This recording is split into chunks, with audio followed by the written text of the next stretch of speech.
Damn, I shouldn't have drunk so much. Huh. Limu opened his eyes drowsily, his head still spinning, clearly not yet recovered from the hangover. At that moment, an extremely soft and comfortable touch came. He, a veteran of the world, instantly understood what it was. Limu thought to himself that he must be dreaming now. He was still holding someone in each arm, so his fingertips without any courtesy. The warm and soft body in his left arm gave a vague moan like a cat disturbed from its dream. But the one on the right suddenly stiffened, and then a cool jade-like hand slapped across his face with a smack not hard, but very accurate. Pervert, he'll kill you. The beauty on the right stared wide-eyed, her face flushed. She covered her belly with one hand, starting to feel. It seemed that nothing had happened to her. The one on the left was now half sitting up, rubbing her eyes, her long hair, disheveled, still not understanding the situation. Limu held his slapped face, and his hungover mind finally sobered up a bit. This touch, and this slap, it was clearly not a dream. He opened his mouth, wanting to say something. Limu. The beauty on the left immediately recognized him. Then she also stood up, a look of shock on her face. Qian Shasha. Limu now recognized this ethereal beauty, a cold and aloof older sister type. The famous young entrepreneur of Nanhai City, Qian Shasha. She also had a special identity that was Limu's ex-wife. You two know each other. Are you two in cahoots? Another beauty questioned, her expression even more wary. Then she tried to reach for her phone to call, but found her phone missing. Who's in cahoots with this guy? Qian Shasha also stood up, looking at Limu with utter disgust. Limu also rose, and for the first time, he got a clear look at the other beauty. Golden hair like a waterfall, emerald eyes like a deep pool, delicate and exquisite facial features. A tight slip dress outlined a breathtaking figure. At this moment, she stared at Limu with both shame and anger, her hands clenched into fists poised to strike. Where is this? Pervert, where's my phone? Her Chinese was very good, her Mandarin very standard. Her voice was crisp and pleasant. Qian Shasha also found that her phone and bag were missing. Limu, did you do this? Now you're into kidnapping. She looked at Limu, her tone and eyes full of contempt. I warn you, let me go immediately. She wore a sharp-cut black blazer and shirt wrapping her graceful figure. The gray 17th skirt was also very well-fitting. Further down, a pair of long, beautiful legs wrapped in black stockings. The black stockings gleamed in the dim light, the even and straight lines without any excess flowing smoothly from the thigh, all the way to the ankle. Beneath the slender ankles, a pair of black pointed-toe high heels steadily supported her posture. Limu's head was buzzing. He had no idea what was going on. When did he become a kidnapper? Now he could never clear himself, even if he jumped into the Yellow River. Limu opened his mouth, hesitating, truly not knowing how to explain. Suddenly, an old speaker in the upper left corner emitted a mechanical sound. Welcome chosen players to join this survival game. Game rules are as follows. 1. All players initially form a team of 3, travel north along the road, and finally reach the destination. 2. Initial survival items for beginners, spawn location, initial vehicle, and survival talent are all random. 3. Along the way you will encounter rest zones, danger zones, exploration zones, and supply zones. 4. Rest zones allow rest and trading, but a single rest zone cannot be stayed for more than 12 hours. The danger zones are full of dangers, but also accompanied by rewards. Our exploration zones are more common, requiring players to explore potentially dangerous, with few resources. Supply zones are relatively rare, as the name implies, containing various supplies. P.S. More detailed information can be found in the survival watch. Finally, I wish all players survive. Limu pointed at the old speaker, his face full of disbelief. Did you hear that? The other two were also equally incredulous. They had imagined countless possibilities, but never expected this. Survival game. What the hell? The blonde foreign beauty showed a hint of impatience on her face. At this moment, she had already forgotten about Limu taking advantage of her earlier. And Limu, from shock and confusion, quickly calmed down. He began to observe his current surroundings. It was an old waiting room, not very large, with grayish-white peeling walls. Long wooden benches were tilted against the wall, the paint worn off to an unrecognizable original color. To the west was the ticket office, pitch black, the glass long shattered, leaving only rusty iron grills. The fluorescent tubes above hissed, flickering a pale light. Limu's gaze swept over the crooked benches by the wall, and sure enough, he saw 3 silver-gray watches lying quietly, the dials glowing with a faint blue light. This is it. He walked quickly, grabbed the 3 watches, turned, and handed them to the women. This should be the survival watch. Qian Shasha hesitated as she took it. The blonde beauty snorted, but did not refuse. Limu put his on first. As soon as the band fastened, he felt a slight sting, as if a needle had gently pricked his wrist bone. The next second, a holographic image appeared before Limu. Player Limu, 24 years old. Identity: binding successful, strength 8, average adult, male, baseline 7, speed 7, endurance 8, HP 100100, health 98100, mental 9, 5100, status normal. Damn, it's really like a game. Limu was stunned again. As soon as he finished speaking, the watch vibrated, the holographic interface suddenly brightened, and a line of golden text appeared. Talent Activation Information Enhancement function can provide supplementary explanations for currently obtained information and can also obtain additional hints. There's even a talent. Li Mu's pupils contracted slightly. Put it on now. Li Mu looked up, his tone urgent. This thing is not simple. Qian Shasha frowned, her fingertip rubbing the watch case, clearly still hesitant. The blonde beauty directly threw the watch onto the chair with a look of contempt. Who knows if there are side effects? I just put it on, it's fine. Li Mu picked up the discarded watch and shoved it back into her hand. Now is not the time to be picky. We don't know any rules in this damn place. We have to do as the broadcast said, survive. We're teammates now. Don't get chummy. The blonde beauty took the watch.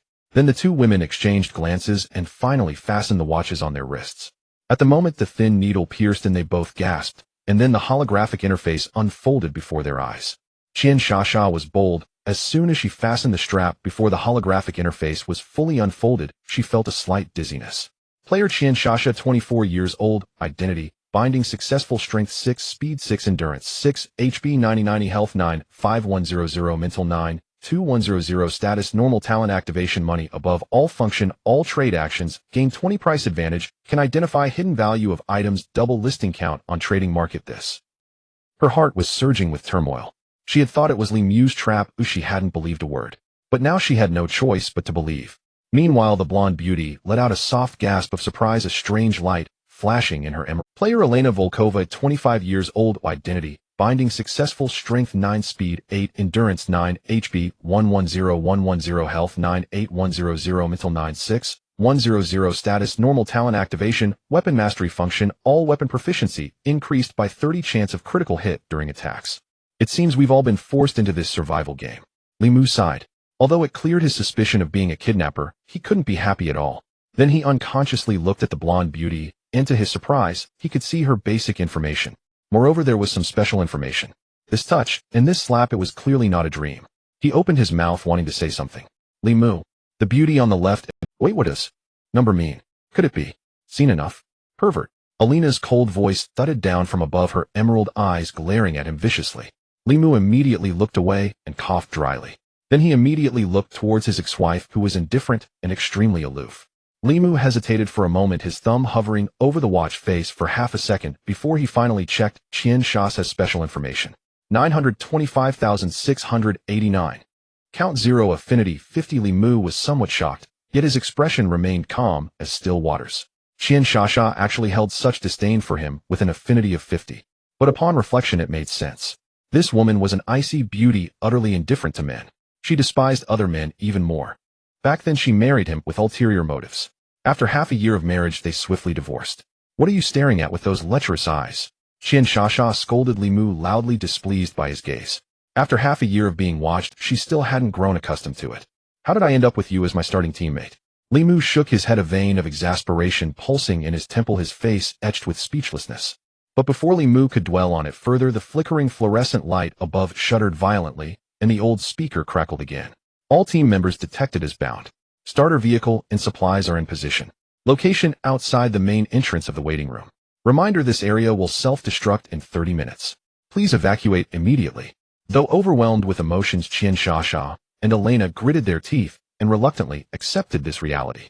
Then Elena glanced at the other two and spoke first. Elena Volkova, Russian. I came to China to find some. She paused, her gaze turning cold as it passed over Li Mu. Pervert.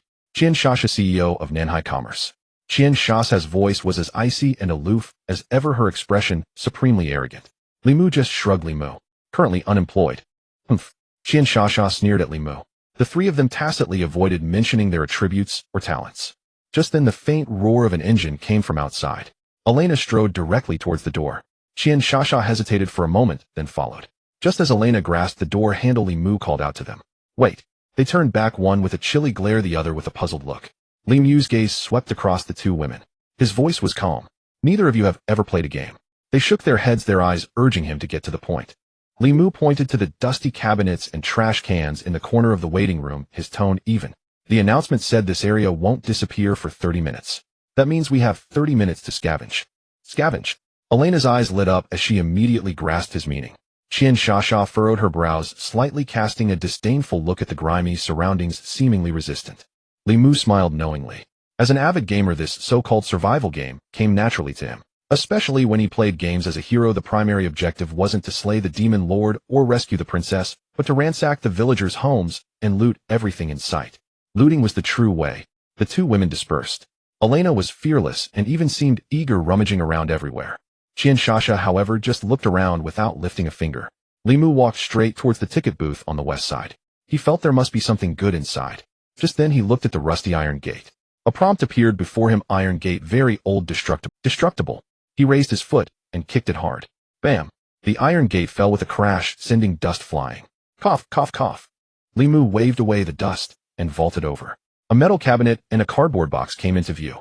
He opened the box first. A few yellowed magazines tumbled out, their covers printed with indecipherable text. At the bottom of the box lay 3 small bags of bread. He pocketed them casually. Turning, he pulled open the metal cabinet. The door creaked open, revealing its emptiness. Only 3 thumb-sized silver coins lay quietly in the corner. The silver coins were cold to the touch, engraved with strange patterns. A prompt immediately appeared: silver coin of fate, a rare in-game currency redeemable for supplies at vending machines in rest areas. Current holdings, 3 coins. Nice. Limu clenched the coins tightly, then meticulously searched the rest of the area. Outside, Elena had already found 3 bottles of mineral water. Qian Shasha had also found 2 bottles of water and 5 packs of cookies from some suitcases. Seeing that they had nearly scoured the place, Limu was about to call the 2 women to leave. Information prompt: current area exploration 88, supplementary note: hidden area not yet discovered. Location: beneath the ticket window. He looked down. There was indeed a loose floorboard beneath the ticket counter. He hooked his fingertips under the edge and pried it up, revealing a secret compartment. Inside lay a silver coin of fate and a rusty little knife. Silver coin of fate, 1 simple knife, worn, extremely low attack power, better than nothing. Exploration should be complete now. Limu stowed the items and vaulted out. At that moment, 2 fingernail-sized metal fittings fell from the deepest part of the compartment. Limu quickly picked them up and examined them in his palm. Reinforcement accessory enhances weapon-based stats. Combustion accessory attacks inflict flame damage. No weapon currently available for equipping. It is recommended to keep them safe. Nice finds. A shame I can't use them yet. Limu stuffed the accessories and coins into his pocket and dusted himself off. From outside, Elena's impatient voice rang out: what's the holdup? We've cleared this place out. Get out here. Coming. Limu vaulted over the gate and casually tucked the small knife into his waistband. The 3 of them piled their scavenged goods in the center of the waiting room. Although the 2 women had found a few other things, none compared to Limu's haul. Limu's pile was the most impressive: 3 small bags of bread, 4 silver coins, a knife, and 2 accessories. Elena stared at the items, asking suspiciously, did you know there was good stuff in the ticket booth? Limu didn't hide it. He pointed at his eyes and replied calmly, my talent, information enhancement, gave me a lot of hints. Qian Shasha was slightly taken aback. Her cold gaze lingered on his face for a moment before shifting away. Elena, however, widened her eyes and murmured, oh, that's not a bad talent. Who knew a pervert like you could be useful?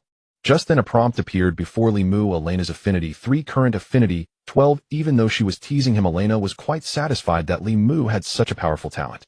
Her affinity increased a little. After all, the stronger the teammate, the higher one's own chances of survival. Then Elena puffed out her chest and confessed, my talent is weapon mastery.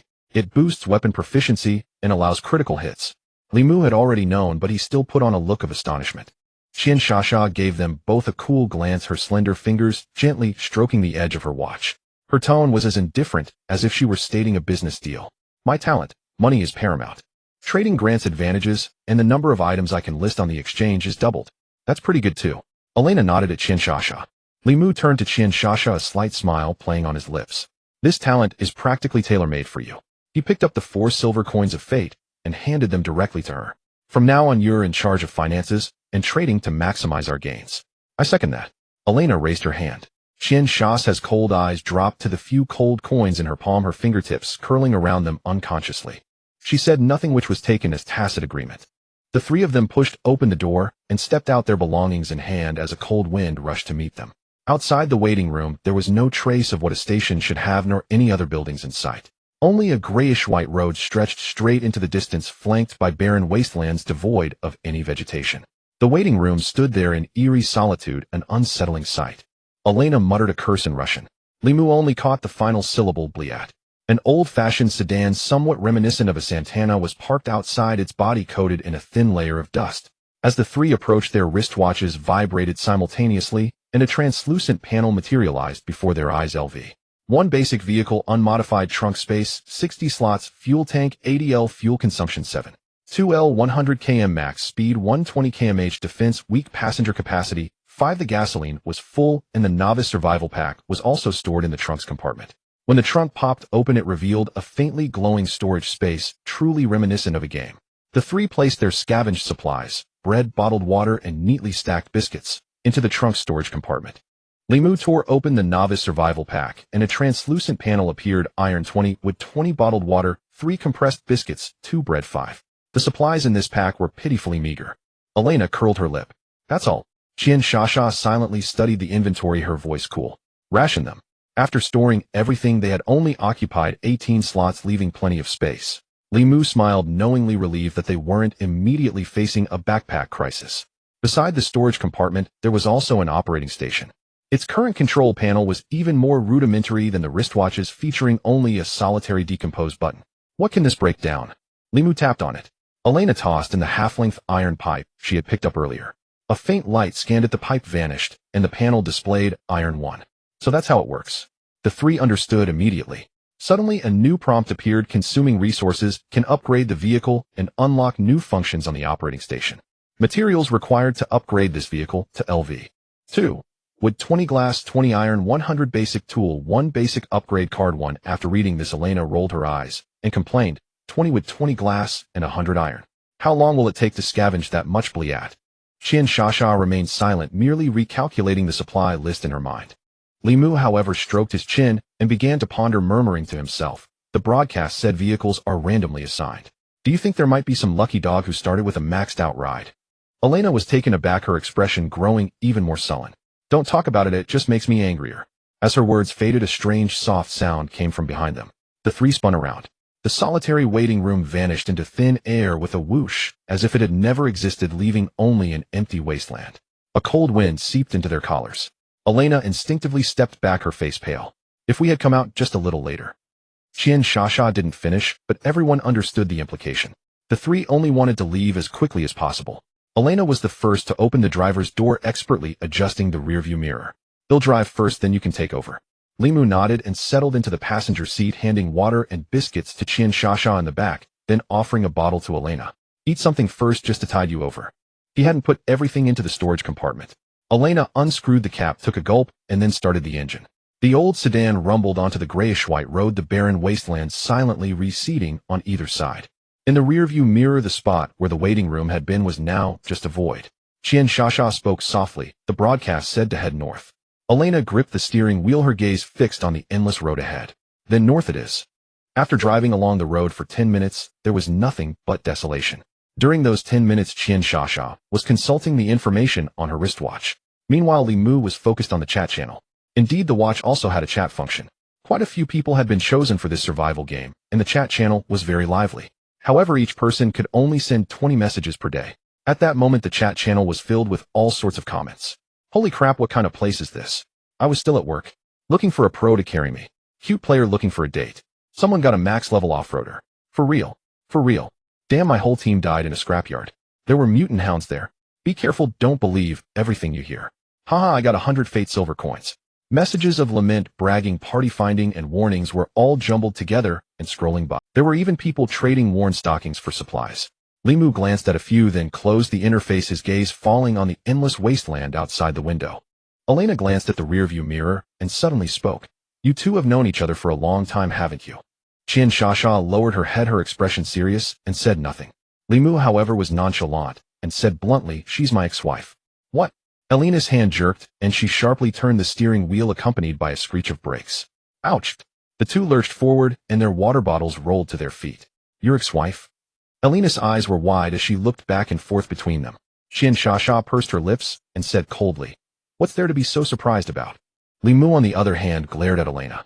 Can you drive properly or not? Yes, yes, yes. Elena restarted the car, muttering, too much information, under her breath, but her gaze obediently returned to the road. After another half hour of driving, the grayish-white road finally changed. Ahead, the road forked into 3 paths, each stretching in a different direction. The signpost was rusted, its words blurred and illegible. Elena slowly stopped the car and turned to the other two. Left, right, or middle? Which one? Qian Shasha glanced at Limu and said softly, you decide. I don't mind.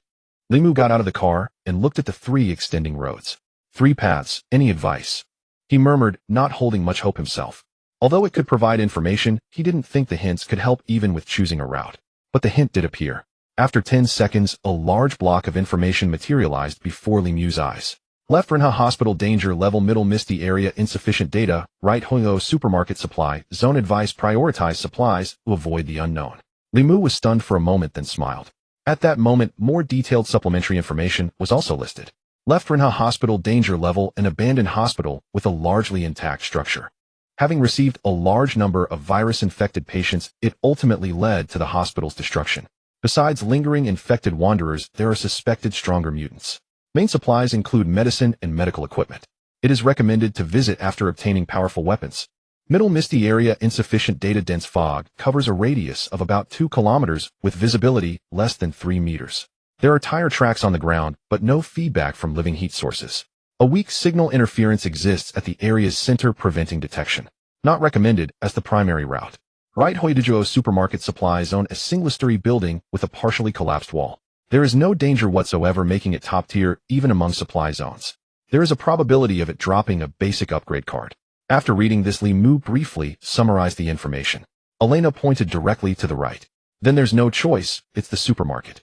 Qian Shasha nodded in agreement. Alright, then it's off to the supermarket for some 0 yuan shopping. Li Mu was also excited. 0 yuan shopping. Both women looked at Li Mu hoping for an explanation. Elena rarely visited supermarkets, and Qian Shasha, a pampered young lady, had never been to one even once. 0 yuan shopping, Li Mu said with a sly grin, means you just take things and don't pay in the end. Elena blinked. Isn't that robbery? In this survival game, who's the cashier in this supermarket? Who would you pay? Li Mu spread his hands. We go and grab supplies and leave. No one to check out, no one to stop us. Isn't that 0 yuan shopping? Qian Shasha let out a cold laugh. Then what about those supplies? We're not leaving them. No way, we definitely need the supplies. Elena sat back in the driver's seat, a grin spreading across her face. Let's go 0 yuan shopping. The vehicle veered to the right, and Elena even began humming an unfamiliar tune. However, something very strange occurred. About 5 minutes after Li Mu's group took the right fork, the road leading to the Trust Mart simply vanished. Now at the previous intersection, only 2 paths remained. One led to the perilous Rinha Hospital, while the other led to the mist-shrouded area. Soon several other vehicles arrived at the fork, a minivan, a small truck, and a sports car, each carrying a team of 3, both men and women. Yet these people lacked Li Mu's talent. Upon reaching the intersection, they received no information or prompts. Thus they had no choice but to grit their teeth and pick a path. Meanwhile, after driving for about 10 more minutes, Li Mu's group spotted a solitary, dilapidated building on the wasteland to the right of the highway. We're here. Elena's voice was cheerful. The supermarket was small, with a dusty exterior, a half-shattered glass door, and a sign bearing only the 3 remaining characters Trust Mart. The wall had indeed collapsed in one corner, with rubble scattered everywhere. Elena parked in the lot before the supermarket. All 3 got out, but stood in tacit agreement, not entering. Both Qian Shasha and Elena now turned their gazes to Li Mu. Clearly they had come to regard him as the team's pillar, or perhaps its captain. Although both women, especially Qian Shasha, held negative favorability toward Li Mu, they still acknowledged his abilities. Sensing their stares, Li Mu understood their meaning. Wait a moment. He shifted his gaze toward the supermarket. Just then the survival watches on their wrists vibrated simultaneously, offering the first prompts and information. A holographic image materialized. This area is a resource zone. Trust Mart supermarket. This zone is a safe resource point devoid of any danger. The supermarket offers a wide variety of goods encompassing everything one might need. All players may shop here for 10 minutes. Qian Shasha raised an eyebrow at Li Mu, a hint of mockery in her eyes. Her tone was laced with sarcasm. Seems like there's no place for your talents here. Elena stared at the ajar supermarket door and asked in a low voice, go in. Li Mu frowned, his expression grave as he fixed his gaze on the holographic display. At that moment his talent activated, supplementing the information and revealing hidden details. In the staff break room, a locker contains the storeroom key, with a chance of yielding a basic upgrade card. The storeroom holds hidden supplies. Li Mu immediately relayed this information to the 2 women. Though they had only 10 minutes, a well-planned strategy would provide ample time to gather a substantial amount of supplies. The final plan was for Li Mu to head directly to the staff break room for the hidden goods. Elena would head to the food and beverage section for items like biscuits, bread, and bottled water. Qian Shasha would first visit the daily necessities and toiletries section, then proceed to the clothing area for garments and such.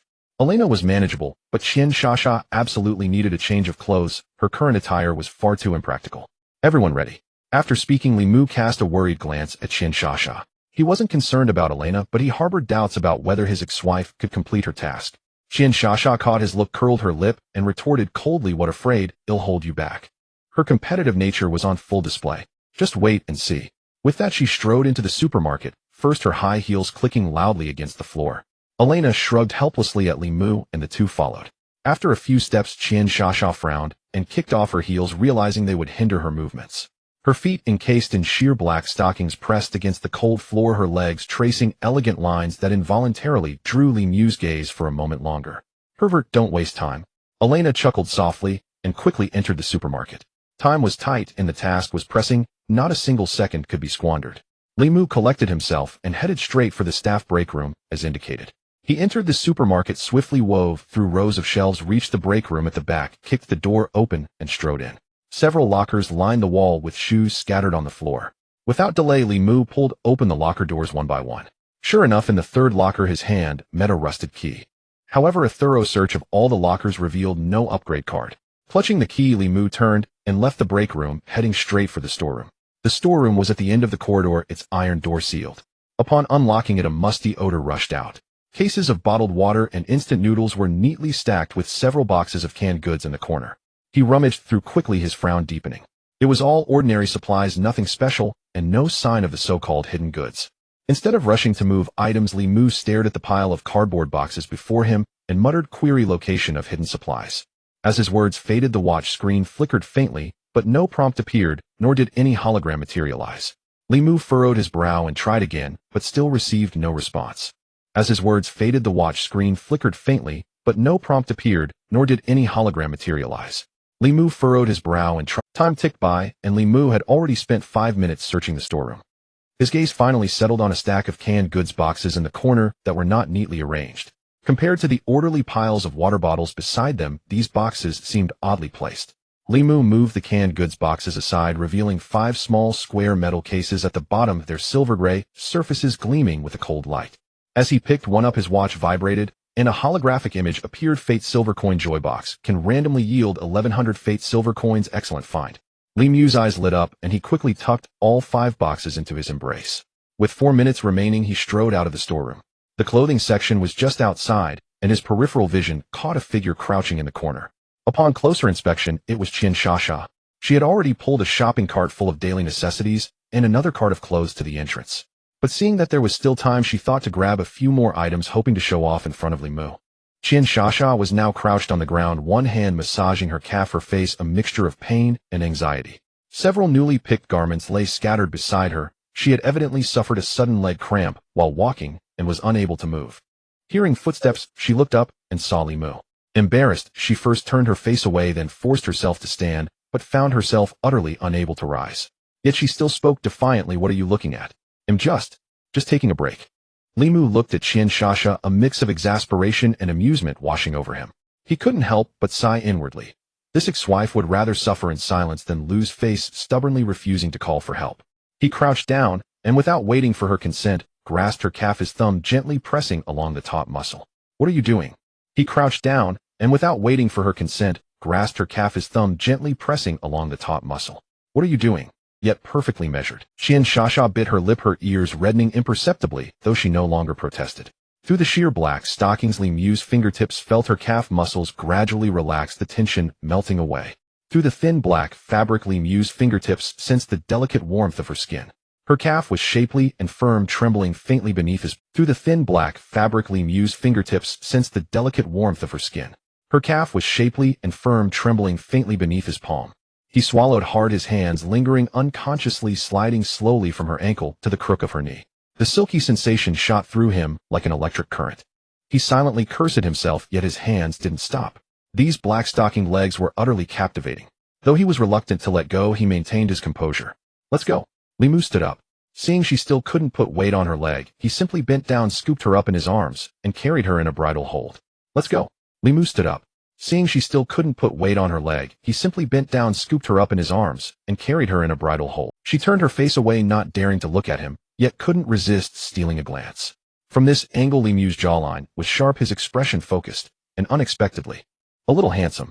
"Am I not manly enough?" Li Mu looked down, the corner of his mouth lifting. Qian Shasha's face instantly turned icy. Let's talk, move it. Just then a prompt appeared before Li Mu's eyes. Qian Shasha favorability 5. Li Mo carried Qian Shasha out of the supermarket just in time. At that moment, a blue wall of light rose from the bottom of the door. Clearly Li Mo and the others could no longer re-enter the supermarket. At the entrance, 6 shopping carts were neatly lined up. 2 were filled with daily necessities and clothes that Qian Shasha had gathered, while the other 4 were Elena's haul, packed to the brim and nearly spilling over. Elena was leaning against a cart, catching her breath. Seeing them, she raised an eyebrow and smirked. Oh, what kind of treatment is this? Qian Shasha's face flushed crimson as she pounded on Li Mo. Put me down now. Li Mo gently set Qian Shasha down. She stumbled slightly upon landing, steadying herself against the shopping cart, the redness in her ears yet to fade. Then he turned to look at the 4 carts Elena had pushed out. Impressive, he said, giving a thumbs up. Even more than I expected. Elena shook her sore arms and laughed. Of course. For trips nearly killed me in there. Qian Shasha hesitated, her voice barely a whisper. Li Mo and Elena showed no sign of blame, instead offering words of comfort. In truth, she had gathered quite a bit. A full cart of various daily necessities, and another cart filled with 6 or 7 sets of women's clothing and undergarments. She had only taken 1 set of men's clothes. Elena then pulled 2 cleavers from the bottom of a cart, their blades gleaming with a cold, sharp edge. These are real treasures. She handed one to Li Mo. At that moment, information about the cleaver appeared before him. Bone cleaver, slightly worn, attack power medium, upgradable. Thanks, Li Mo said without. This was far more useful than the small knife he had before. Elena patted the cart with some pride. I also grabbed a lot of frozen food. I checked with the watch. The storage space keeps things fresh so it won't spoil. She then pointed to another cart. I also got pots, pans, bowls, rice seasonings, hot pot base and such. Elena winked, then added with a hint of embarrassment. We can set up a fire and stove ourselves, but my cooking skills are just so-so. No worries, I'll handle the cooking, Li Mo said, his eyes practically sparkling. You're amazing. He had only expected Elena to grab some bread and water, but she had brought so much, far exceeding his expectations. Even Qian Shasha felt a newfound respect for their teammate. Elena tilted her chin up, a glint of pride in her eyes, though she feigned nonchalance. Of course, look who's in charge. She paused, eyeing Li Mo suspiciously. Wait, a big man like you actually knows how to cook. Li Mo smiled, his tone light. I'm pretty decent. But with these conditions it's hard to show off. Qian Shasha looked at him, lost, and thought her gaze distant. It seemed that before their divorce Li Mo had indeed cooked, but she had never once tasted it. Qian Shasha then asked softly, Li Mo, what hidden supplies did you find? Yeah, must be some great treasure. Elena's eyes sparkled with anticipation like a child's. Li Mo chuckled, pulling 5 palm-sized silver-white boxes from his pocket and lining them up neatly on the ground. The boxes gleamed with a cold metallic sheen, their edges engraved with intricate patterns. Fortune silver coin joy box. Both women were slightly stunned. It can randomly yield 1 to 100 fortune silver coins. Qian Shasha stared at the small boxes, intrigued and eager to open them. Great, I love opening these blind boxes. I've always been lucky, Elena said, grinning from ear to ear. All right, you each take 2 and he'll keep 1. Li Mo slid 4 boxes over, keeping 1 for himself. Elena couldn't wait and opened the first. With a clatter, 3 silver coins rolled into her palm and she pouted. She opened the second, finding only 5 coins. Her face fell as she looked at Li Mo and Qian Shasha with pleading eyes. She had just been boasting about her luck. Qian Shasha bit her lip, smiling softly as she opened her 2 boxes. The first yielded 3 coins, but the second held 11. Elena gazed at Qian Shasha with envy, then turned her pitiful look to Li Mo. Seeing this, Li Mo smiled and handed over his box. Here, take it. Really? Elena's eyes lit up, her joy instantly restored as she reached out to take it. With a beep, a prompt appeared before Li Mo, Elena's favorability 2, but just as her fingers touched the box, Elena pulled back, hesitated, and shook her head, pushing the box back. Never mind, I have bad luck. You open it. Her eyes still lingered on the box despite her words. Li Mo didn't argue and opened it. With a clatter, 15 silver coins rolled into his palm, gleaming softly in the light. Elena's eyes widened, her mouth forming an O. 15. What kind of godly luck is that? Li Mo pocketed the coins, bringing his total to 41, including the 4 from before. Li Mo gathered all the coins, counted them. 41 in total, including the 4 left over, and casually handed them to Qian Shasha. Same as before, you keep them safe. Qian Shasha took the coins and stored them securely. Then the 3 pushed all the carts over and loaded the supplies into the storage space. Their supplies were now abundant, especially food, so they wouldn't have to worry for a while.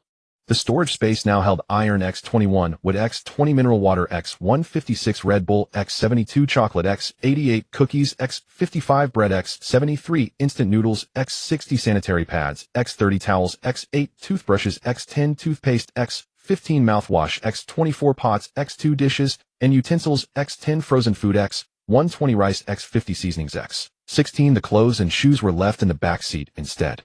Qian Shasha and Elena planned to change shortly. Elena clapped her hands and let out a long breath. That should last us a good while. Qian Shasha looked down at the supply list, a smile curling at the corners of her mouth. Then she and Elena exchanged glances. You go far away. Qian Shasha pointed into the distance, commanding. Elena was more direct, pushing Limo's back. Go on, no peeking. Limo shrugged helplessly and walked a long way ahead. His throat bobbed as his mind uncontrollably conjured certain images. Pale shoulders, slender waistlines, tempting legs. Stop thinking, he scolded himself. The two women slipped into the back seat to change the rustling sounds of fabric drifting from the car. Qian Shasha unbuttoned her shirt, slipped it off, and tossed it onto the seat. She instinctively looked up and caught sight of Elena removing her camisole. The stunning curves supported by black lace seemed almost ready to escape the fabric. Qian Shasha glanced down at herself. Her bust was beautifully shaped and impressively sized, yet it paled in comparison to Elena's. She had thought the other woman was only busty and might lack her slim figure. But when Elena turned to fetch clothes, her smooth back, tapered waist, and fair supple skin were revealed. She was no less stunning. What are you looking at? Elena caught her gaze and turned with a smile. Qian Shasha looked away, biting her lip softly. A mix of defiance and envy stirred within her. She lowered her eyes, touched her own firm waist and abdomen. At least she hadn't lost there. Then she prepared to change her lower garments. Elena's keen eyes caught sight of the long legs slowly shedding black stockings, and she couldn't resist teasing. Oh, now that's a good find. What do you mean? Qian Shasha clutched the stockings, looking up. Give them to Limo. Elena winked, her tone more playful. I'd love to keep them. He couldn't take his eyes off those black stockings of yours before. Qian Shasha's ears burned instantly, and she shouted, Nonsense. He'll throw them away right now. Sorry, I thought you two were getting back together. Elena quickly apologized. She had guessed as much after seeing Limo carry Qian Shasha out in his arms. Soon the two women finished changing. You can come back now, Qian Shasha called out to the distant Limo. Meanwhile, Elena secretly smirked, because she noticed that Qian Shasha had discreetly tucked away the black stockings, not throwing them out after all. It was nearly 4 in the afternoon. The three of them had eaten some bread and chocolate with bottled water, barely taking the edge off their hunger. Limo settled into the driver's seat, started the engine, and glanced at the sky. Now it was his turn to drive. Let's try to find a rest area before dark. Qian Shasha remained in the back seat, while Elena moved to the front passenger seat. The back seat was indeed a bit cramped, but Qian Shasha was unwilling to sit next to Limo. The car drove out of the parking lot and sped along the empty road. After about half an hour, a gas station appeared ahead. Of course there would be gas stations. Limo checked his watch. Just past the halfway mark, he steered the car in. As soon as he stopped, a prompt lit up before his eyes. Gas station can stay for 1 hour. Gas station has vending machines, can shop with Fate silver coins. Limo parked the car and scanned through the windshield. A gray minivan sat in the corner of the station, its windows tinted dark.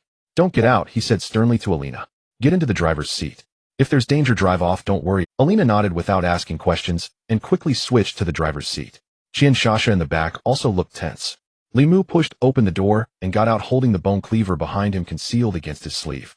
He walked slowly toward the fuel pump, his peripheral vision locked on the minivan.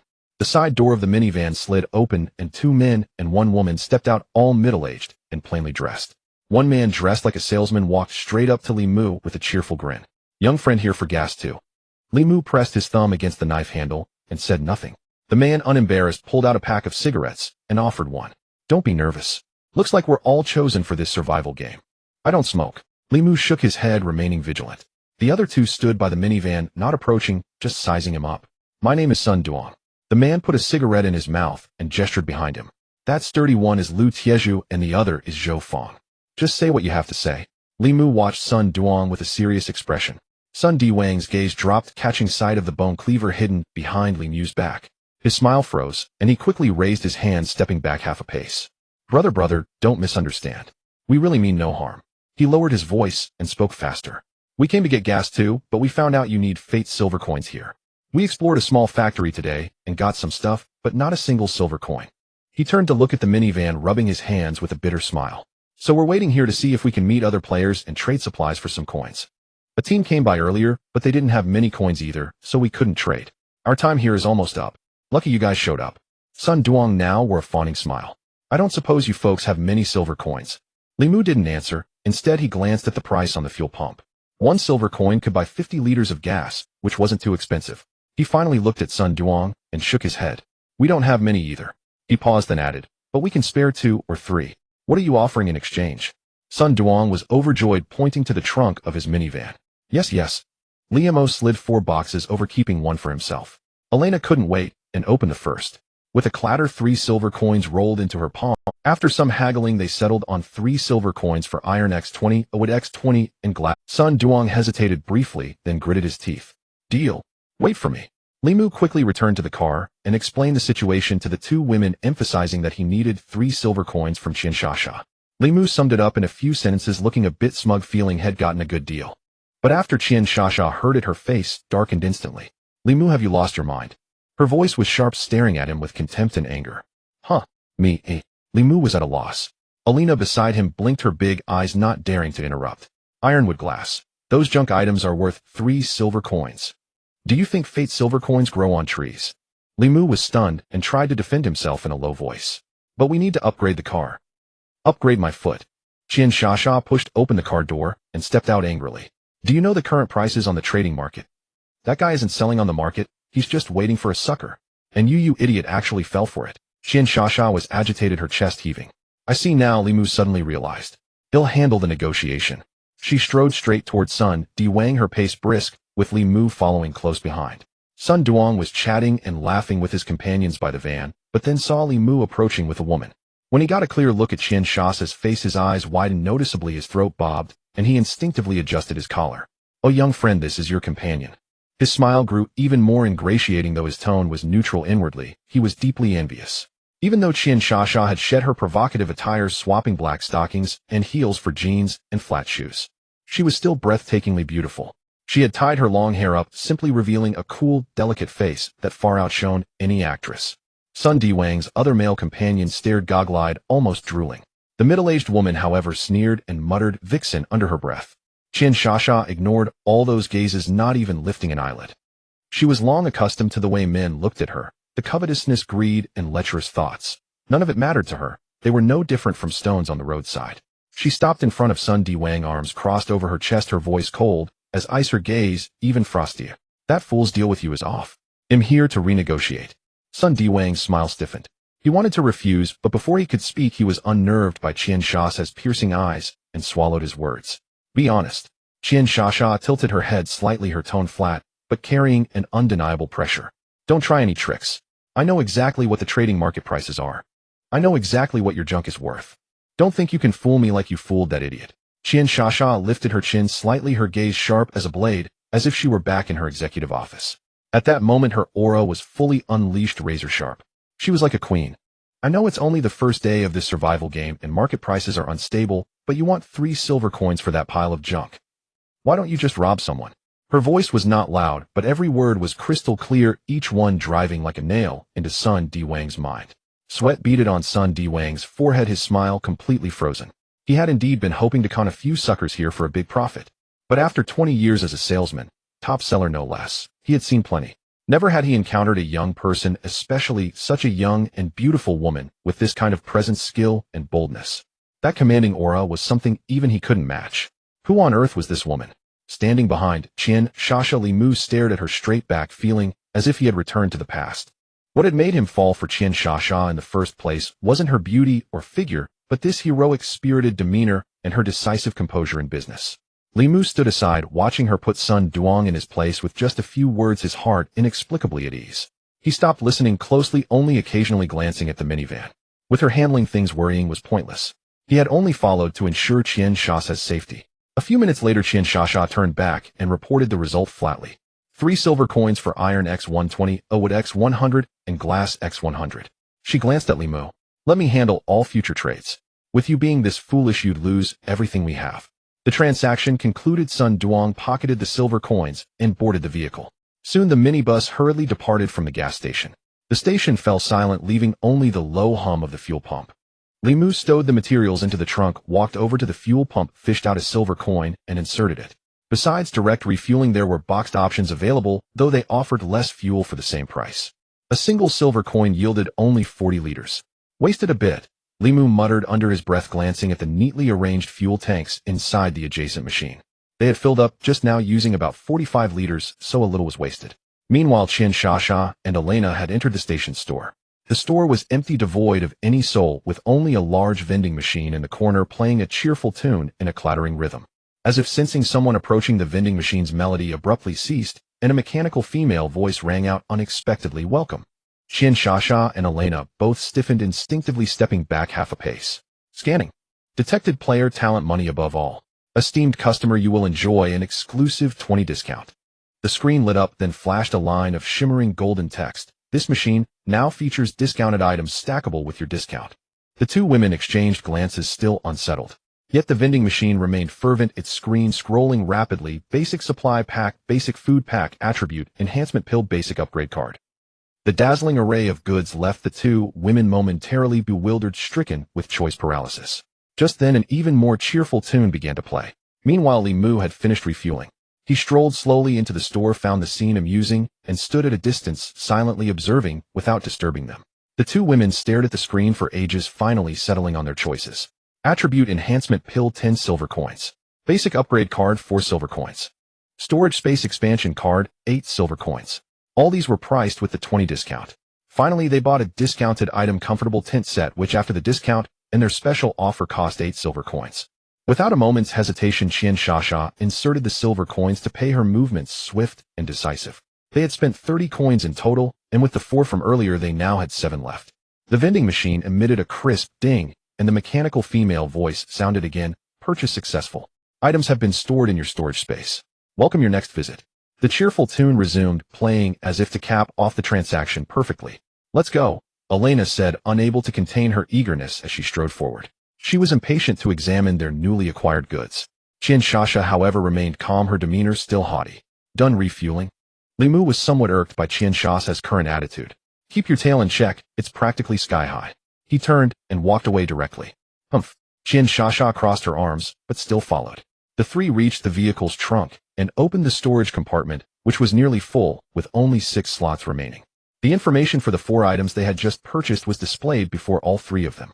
Attribute enhancement pill enhances player attributes. Basic upgrade card used for basic vehicle upgrades. Storage space expansion card increases storage space by 20 slots. Comfortable tent set includes tent, pillow, blanket, etc. Usable in rest areas. Elena immediately retrieved the attribute enhancement pill. As for the storage space expansion card, she used it straight away. A notification flashed. This vehicle's storage space increased storage space 80. Then a small blue pill shimmering with light appeared in Elena's palm. Elena offered the pill to Li Mu, her tone light. "Shasha and I discussed it, this is for you." Li Mu was taken aback, instantly overcome with gratitude, tears nearly welling up. The pill lay quietly in his palm, radiating a warm blue glow. "Don't overthink it. You're the man. If you get stronger, you can protect Elena and me better," Qian Shasha said coldly. "No one asked you to speak." Li Mu shook his head, pinched the pill, and prepared to swallow it in one gulp. Suddenly a line of translucent text materialized before Li Mu's eyes. Tip attribute enhancement pill. The lower the user's current attributes, the greater the benefit and the higher the enhancement effect. Li Mu's fingers paused as he gazed at the pill. So that's how it works. He shared this tip with the 2 women and then handed the pill to Qian Shasha. "Why are you giving this to me?" Qian Shasha was somewhat surprised. "Your attributes are lower, so it's most suitable for you," Li Mu said with a smile. "Indeed." Qian Shasha nodded, then her expression shifted abruptly. "Wait, how do you know my attributes?" "Ah." Li Mu was momentarily at a loss for words, unsure how to answer. "Spill it. Do you know something else?" Qian Shasha's expression turned fierce as she pressed him aggressively. Elena, standing by, shared the same look. "Damn it, Li Mu, what do you know?" She too was tense. If he knew her secrets, then... Li Mu broke out in a cold sweat, his mind racing as he scrambled for an explanation. He knew that one wrong word now could cost him his life. He let out a dry chuckle, his voice lacking confidence. "I guess. You've never been physically strong, you get winded after just a few steps. How could your attributes be high?" Qian Shasha squinted, clearly unconvinced. But Elena nodded thoughtfully and murmured, "That does make... just take it." Li Mu quickly shoved the pill into Qian Shasha's hand and turned to flee. "I'm going to the bathroom." Behind him came Qian Shasha's icy snort. Qian Shasha stared at the blue glowing pill in her palm, her fingertips trembling slightly. She bit her lip, a flicker of hesitation and an indefinable fear passing through her eyes. Elena noticed and chuckled lightly, arms crossed. "What's scared? Who's scared?" Qian Shasha furrowed her brow, raised her hand, tossed the pill into her mouth, and swallowed it with her head tilted back. A wave of warm currents surged from her throat, spreading through her limbs and bones. She stared blankly at her own hands as the attribute panel materialized before her eyes. Player Qian Shasha attributes: enhanced strength 8, speed 8, endurance 8, health 95, wellness 9, 4100, spirit 9, 4100, status slightly hungry. Qian Shasha's eyes lit up. She hadn't expected such a significant boost. All attributes had risen from 6 to 8, and even her health cap had increased. Elena leaned in concern in her eyes and asked, "How is it?" Qian Shasha clenched her fist, the astonishment still lingering in her gaze. "It's really good. My whole body feels much more relaxed and lighter." A rare smile flickered across her face as she turned to Elena. "You should take one too." Next time. 3 minutes later, Li Mu returned after a brief walk, finding the two women had already organized the trunk. "Done peeing?" Qian Shasha cast him a sidelong glance. "Not quite." Li Mu chuckled sheepishly as he opened the car door. "By the way, now that we have the basic upgrade card, we just need a basic tool to upgrade the vehicle." Elena slipped into the passenger seat and murmured, "I didn't see one in the vending machine just now. I think I saw one on the trading post. Let me check again." Qian Shasha got into the back seat, while opening the trading post on her watch to browse. The car drove out of the gas station, merging back onto the desolate highway. On either side lay cracked loess soil and sparse withered grass. In the distance, the mountain ridges were warped by heat waves. "Found it." Qian Shasha scanned the holographic display. "Simple tool. The seller wants 30 bottles of water." Li Mu frowned slightly. 30 bottles. That's a bit steep. Buy it or not? Qian Shasha's tone was indifferent. Elena thought for a moment, then looked at Li Mu. "Let's buy it." Li Mu nodded. The transaction was confirmed. 30 neatly stacked bottles of mineral water vanished from the storage space, replaced by a set of metallic-clustered basic tools. At that moment, a notification box flashed blue before all three of them materials sufficient. Upgrade vehicle. Without a second thought, Li Mu selected confirm. Instantly, the entire vehicle began to crackle and pop. Blue light burst from the gaps in the dashboard, and the seats shook violently. "Li Mu, are you stupid?" Qian Shasha screamed, her face pale. "We should have all gotten out before upgrading." Elena cursed in Russian, "Idiot. Idiot." Li Mu fumbled frantically for the brake, but before his foot could even touch the pedal, the shuddering ceased abruptly. In an instant, the blue light dissipated and the interior of the vehicle opened up, the seats rising and the field of vision elevating significantly. Upgrade complete. The car had transformed from a Santana into an SUV. Before them, a holographic message materialized. Level 2 vehicle, unmodified trunk space, 100 slots, including 20 from upgrade fuel tank, 100 L fuel consumption 8. For L, 100 km maximum speed, 160 km/h, defense, low passenger capacity, 7. The car continued moving, no need to stop. Li Mu pounded the steering wheel. The supple leather touch of the seat brought him nearly to tears. Just moments ago, it had been stiff fabric aching his back. Not bad, not bad.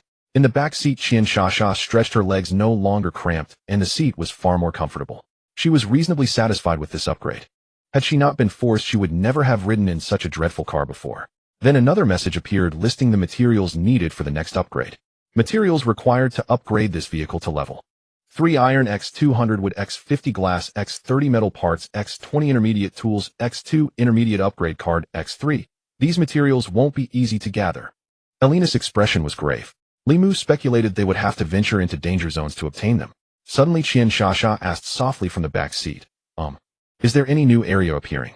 It doesn't have to be a rest zone." Li Mu glanced at her through the rearview mirror and asked quietly, "Why do you ask?"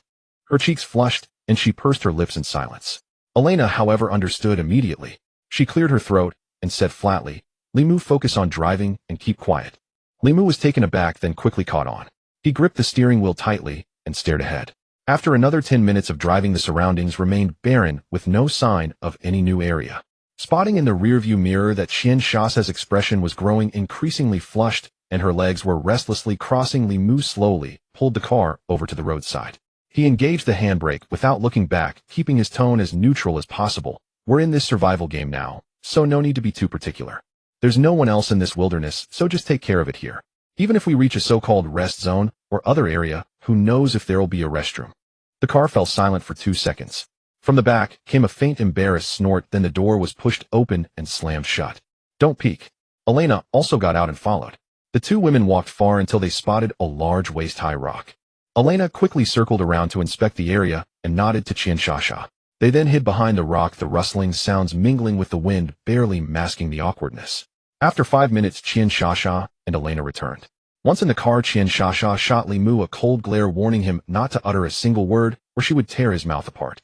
Li Mu wisely kept his eyes forward, shifted into gear, released the handbrake, and the car resumed its quiet journey north along the road. After another half hour, as dusk approached, a silhouette finally appeared ahead. A very large archway entrance resembling a park. The watch vibrated and blue text appeared before them. Ahead is a rest zone, 12 hours of rest available. Li Mu sighed in relief and steered steadily inside. Qian Shasha craned her neck from the back seat and muttered, finally a place to stay. Inside the park it was vast and empty, with wide roads clearly meant for driving. Many cars were already parked, occupying several spots. But as Li Mu scanned them, they were all shabby and old, uniformly level. One, a none upgraded. He found an empty spot, parked, and pulled the handbrake. Here it is. Qian Shasha pressed her face to the window and whispered, looks like our car is the best. A hint of pride crept into her tone. Better stay alert. Who knows what kind of people are around? Elena's expression was wary. Li Mu nodded. Better safe than sorry. They all stepped out of the car. Their conspicuous SUV indeed drew many glances, with eyes sizing them up from all directions. Soon a young man in designer clothes accompanied by two women strode directly toward them. Others dared not approach, but he was bold. He circled the car, his gaze lingering on its sleek lines, and said with a smile, brother, nice ride. Looks like you've upgraded. This young man, named Zhao Ming, was a well-known playboy from the capital's elite circle, living a life of indulgence. Yet just last night he had been sleeping with 3 models, only to wake up this morning in this survival game. Though his 2 teammates were also from wealthy families and attractive, their talents were mediocre and their survival skills a mess. Accustomed to a life of ease, Zhao Ming still hadn't adapted even after half a day. He was deeply dissatisfied with his rundown Hyundai. Seeing Li Mu driving a stylish, comfortable level 2 SUV filled him with resentment. Zhao Ming. Qian Shasha recognized him and spoke first. Li Mu looked from Zhao Ming to Qian Shasha. You know him, President Qian? Zhao Ming also recognized Qian Shasha, surprised. Qian Shasha shot Zhao Ming a cold glance and whispered to Li Mu, from the Zhao family in the capital. I met him a few times at parties during business trips to Beijing. Just a good-for-nothing playboy. Elena stepped forward, her tone curt. Did you come just to compliment the car? State your business, or get out of the way. Zhao Ming's gaze fell on Elena, and he was instantly mesmerized. Her face and figure were more enticing than any foreign woman he had ever slept with. Especially her full chest, which made his Adam's apple bob. He turned his gaze to Li Mu, envy and jealousy almost spilling over. What did this poor bastard do to deserve this? Suppressing his displeasure, Zhao Ming forced a smile and gestured to the 2 women behind him. Allow me to introduce Li Wan and Sun Ruru. Li Wan and Sun Ruru nodded at Li Mu and his group. Both were indeed pretty, but their expressions betrayed exhaustion. Following Zhao Ming, they had barely scraped by collecting few supplies. Zhao Ming stepped closer and lowered his voice. President Qian, how about we team up? If you have extra supplies, could you spare some? I am. He believed his status here would make these people eager to curry favor. But in this survival game, status was the most useless thing. Before he could finish, Li Mu issued a blunt dismissal, showing no mercy. Get lost. Qian Shasha didn't even lift her eyelids, turning away without a glance. Elena did the same. Zhao Ming's smile froze instantly, never expecting such disrespect. His face turned ashen, his lips trembling as if to speak, but he swallowed his words. Finally, he waved his hand in fury, turned, and walked away. After a few steps, he looked back and cursed, fine, you've got guts. Remember this, don't you fucking regret it. Li Wan and Sun Ruru exchanged a glance, sighed, and hurried after him. Just then a battered minivan roared into the park, stopping right in the center. The door slid open violently, and 3 menacing thugs jumped out. The leader was bald, with a face full of rough flesh and a green scorpion tattoo on his neck. His sinister gaze swept the area, a cold smirk curling on his lips. The other 2 carried iron rods exuding a dangerous aura. And in the bald man's hand, he actually held a pistol. The bald man swept his gaze across the crowd, gun in hand, a grin spreading across his face, as if he were looking at a flock of lambs awaiting slaughter.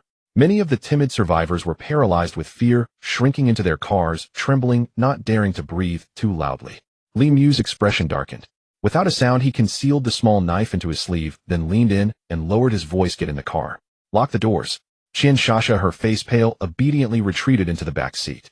Elena's face was equally grave. That bastard has a gun. Be careful and adapt to the situation. I know. Li Mu's eyes were sharp, his gaze fixed on the bald man.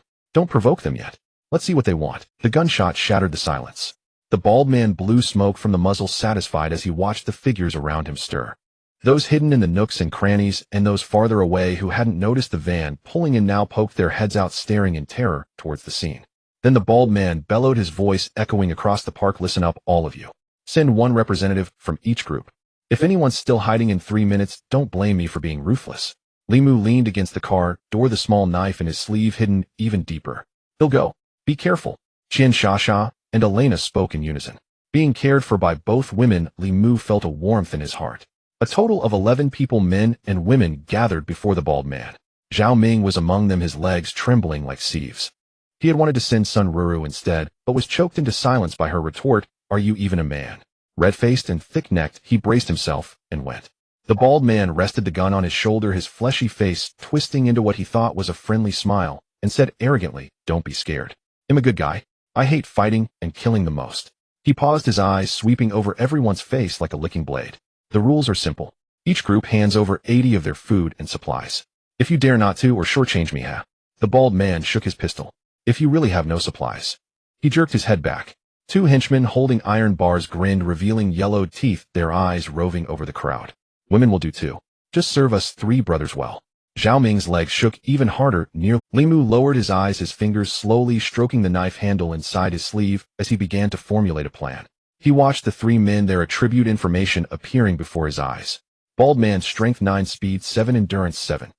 Talent, bandit ability, when robbing others' supplies has a chance to gain extra supplies. The 2 henchmen had even lower attributes, and their talents were useless. Li Mu smiled knowingly. This talent was tailor-made for the bald man. A good man. He was but this guy was incredibly lucky to have scavenged a pistol on the very first day.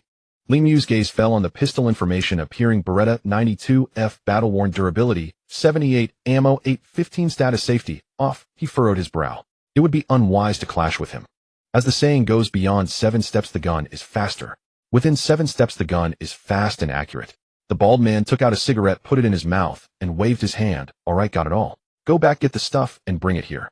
The crowd dispersed. Li Mu returned to the car and recounted the situation to the 2 women. "How much are you planning to give?" "About 10 bottles of water, 10 packs of bread, and 10 packs of biscuits. That should be enough." "Just that much. Aren't you afraid of giving yourselves away?" Qian Shasha's eyes widened. "What's there to fear? Who knows how much we have? It's only the first day. Everyone's supplies should be about the same." Li Mu tucked the supplies into his jacket. "The 80 demand is just a bluff." Elena understood and nodded. Soon everyone took their supplies to hand over to the bald man. Li Mu also brought his share, neither too much nor too little, just average. Seeing this, Zhao Ming's eyes darted as he fanned the flames, shouting to the bald man, "Boss, see that SUV over there? That car must be upgraded. How could someone who can upgrade a car have so few supplies? They're hiding the bulk of it." The bald man's eyes narrowed, his gaze landing back on Li Mu as he slowly raised his gun. "Kid, is he telling the truth?" Li Mu's expression remained unchanged, but he cursed inwardly. This Zhao Ming was truly despicable. He glared fiercely at Zhao Ming, who quickly hid behind the bald man. Zhao Ming, cowering behind the bald man, pointed at Li Mu and yelled, "Boss, let me tell you, this guy's 2 women are more beautiful than the other, and one of them is a foreign chick. If you take him out, the women and the supplies are all yours." A murderous glint flashed in the bald man's eyes as he steadied his aim at Li Mu. "Kid, you've been hiding a lot." The 2 henchmen immediately gripped their iron bars, grinning menacingly as they closed in. Li Mu's face remained calm, the blade in his sleeve already sliding into his palm. His pupils contracted slightly as a notification from his talent suddenly appeared. This bald man's grip on the gun is stiff. The safety is off, but his finger has never been on the trigger. He's never fired a gun and knows nothing about firearms. The shot he fired into the air just now had no skill involved. Anyone could have done it. So that's it. The bald man was still sneering, spewing threats, "If you know what's good for you." Before he could finish, Li Mu moved. As the saying goes, strike first to gain the upper hand, or strike later and suffer. The blade slid from his sleeve, and in one step, he closed the distance, the cold steel aimed at the man's wrist. A gun fast and accurate. That's for an expert. This fool was nothing to fear. The bald man didn't even have time to pull the trigger. The blade slashed, blood sprayed. The bald man screamed, and the pistol clattered to the ground. Li Mu kicked it away, reversed the knife, and pressed it against the bald man's throat, the entire sequence fluid and seamless. The crowd was stunned, and Zhao Ming collapsed to the ground.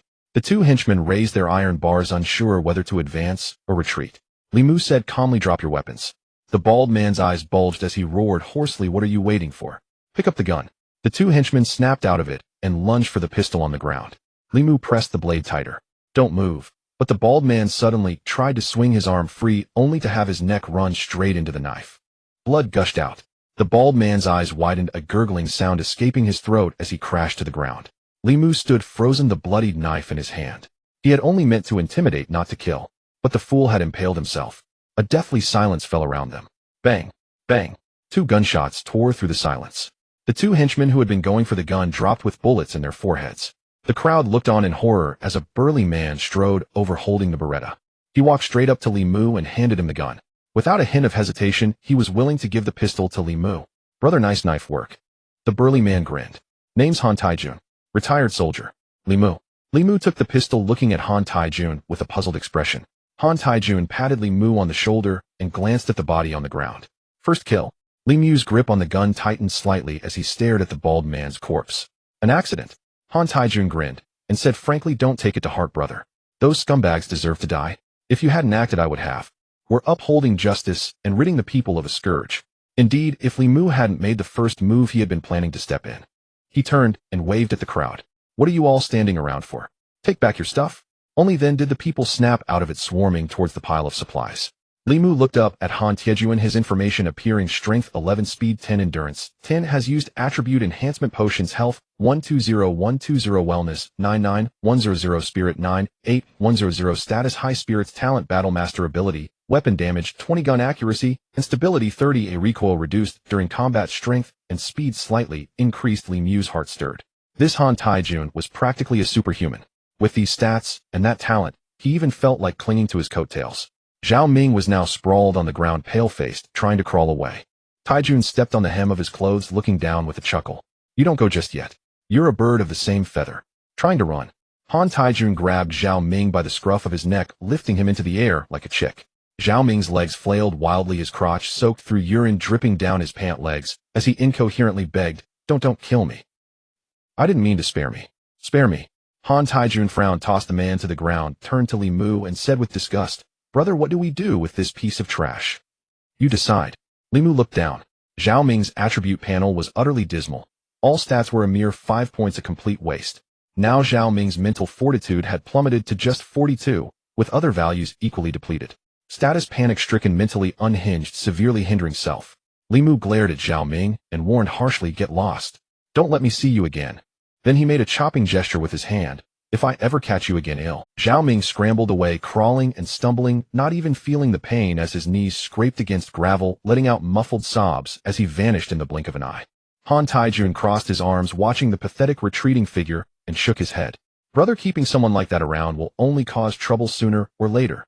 Li Mu wiped the bloodstained knife on his shoe sole, tucked it into his sleeve, and said softly, "I know, but look at him. His mental fortitude has hit rock bottom. He's terrified out of his mind, shattered. That's worse than death.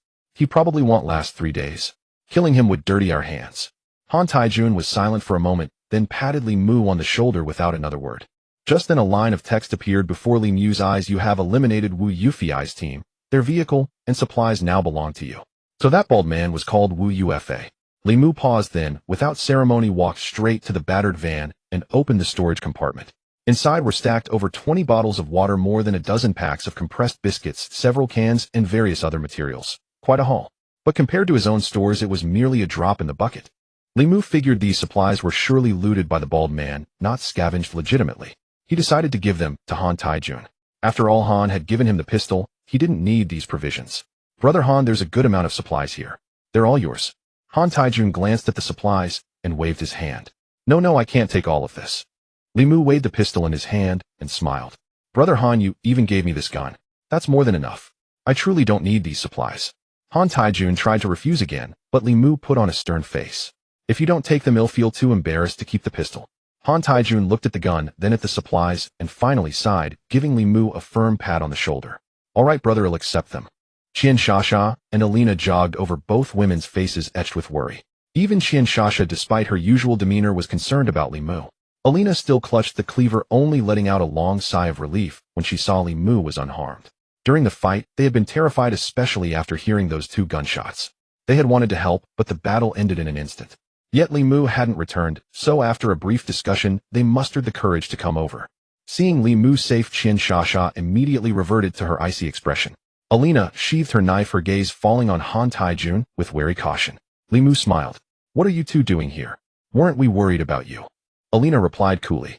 Qian Shasha stayed silent, even turning as if to leave. "Brother Han, these are Qian Shasha and Elena, my companions."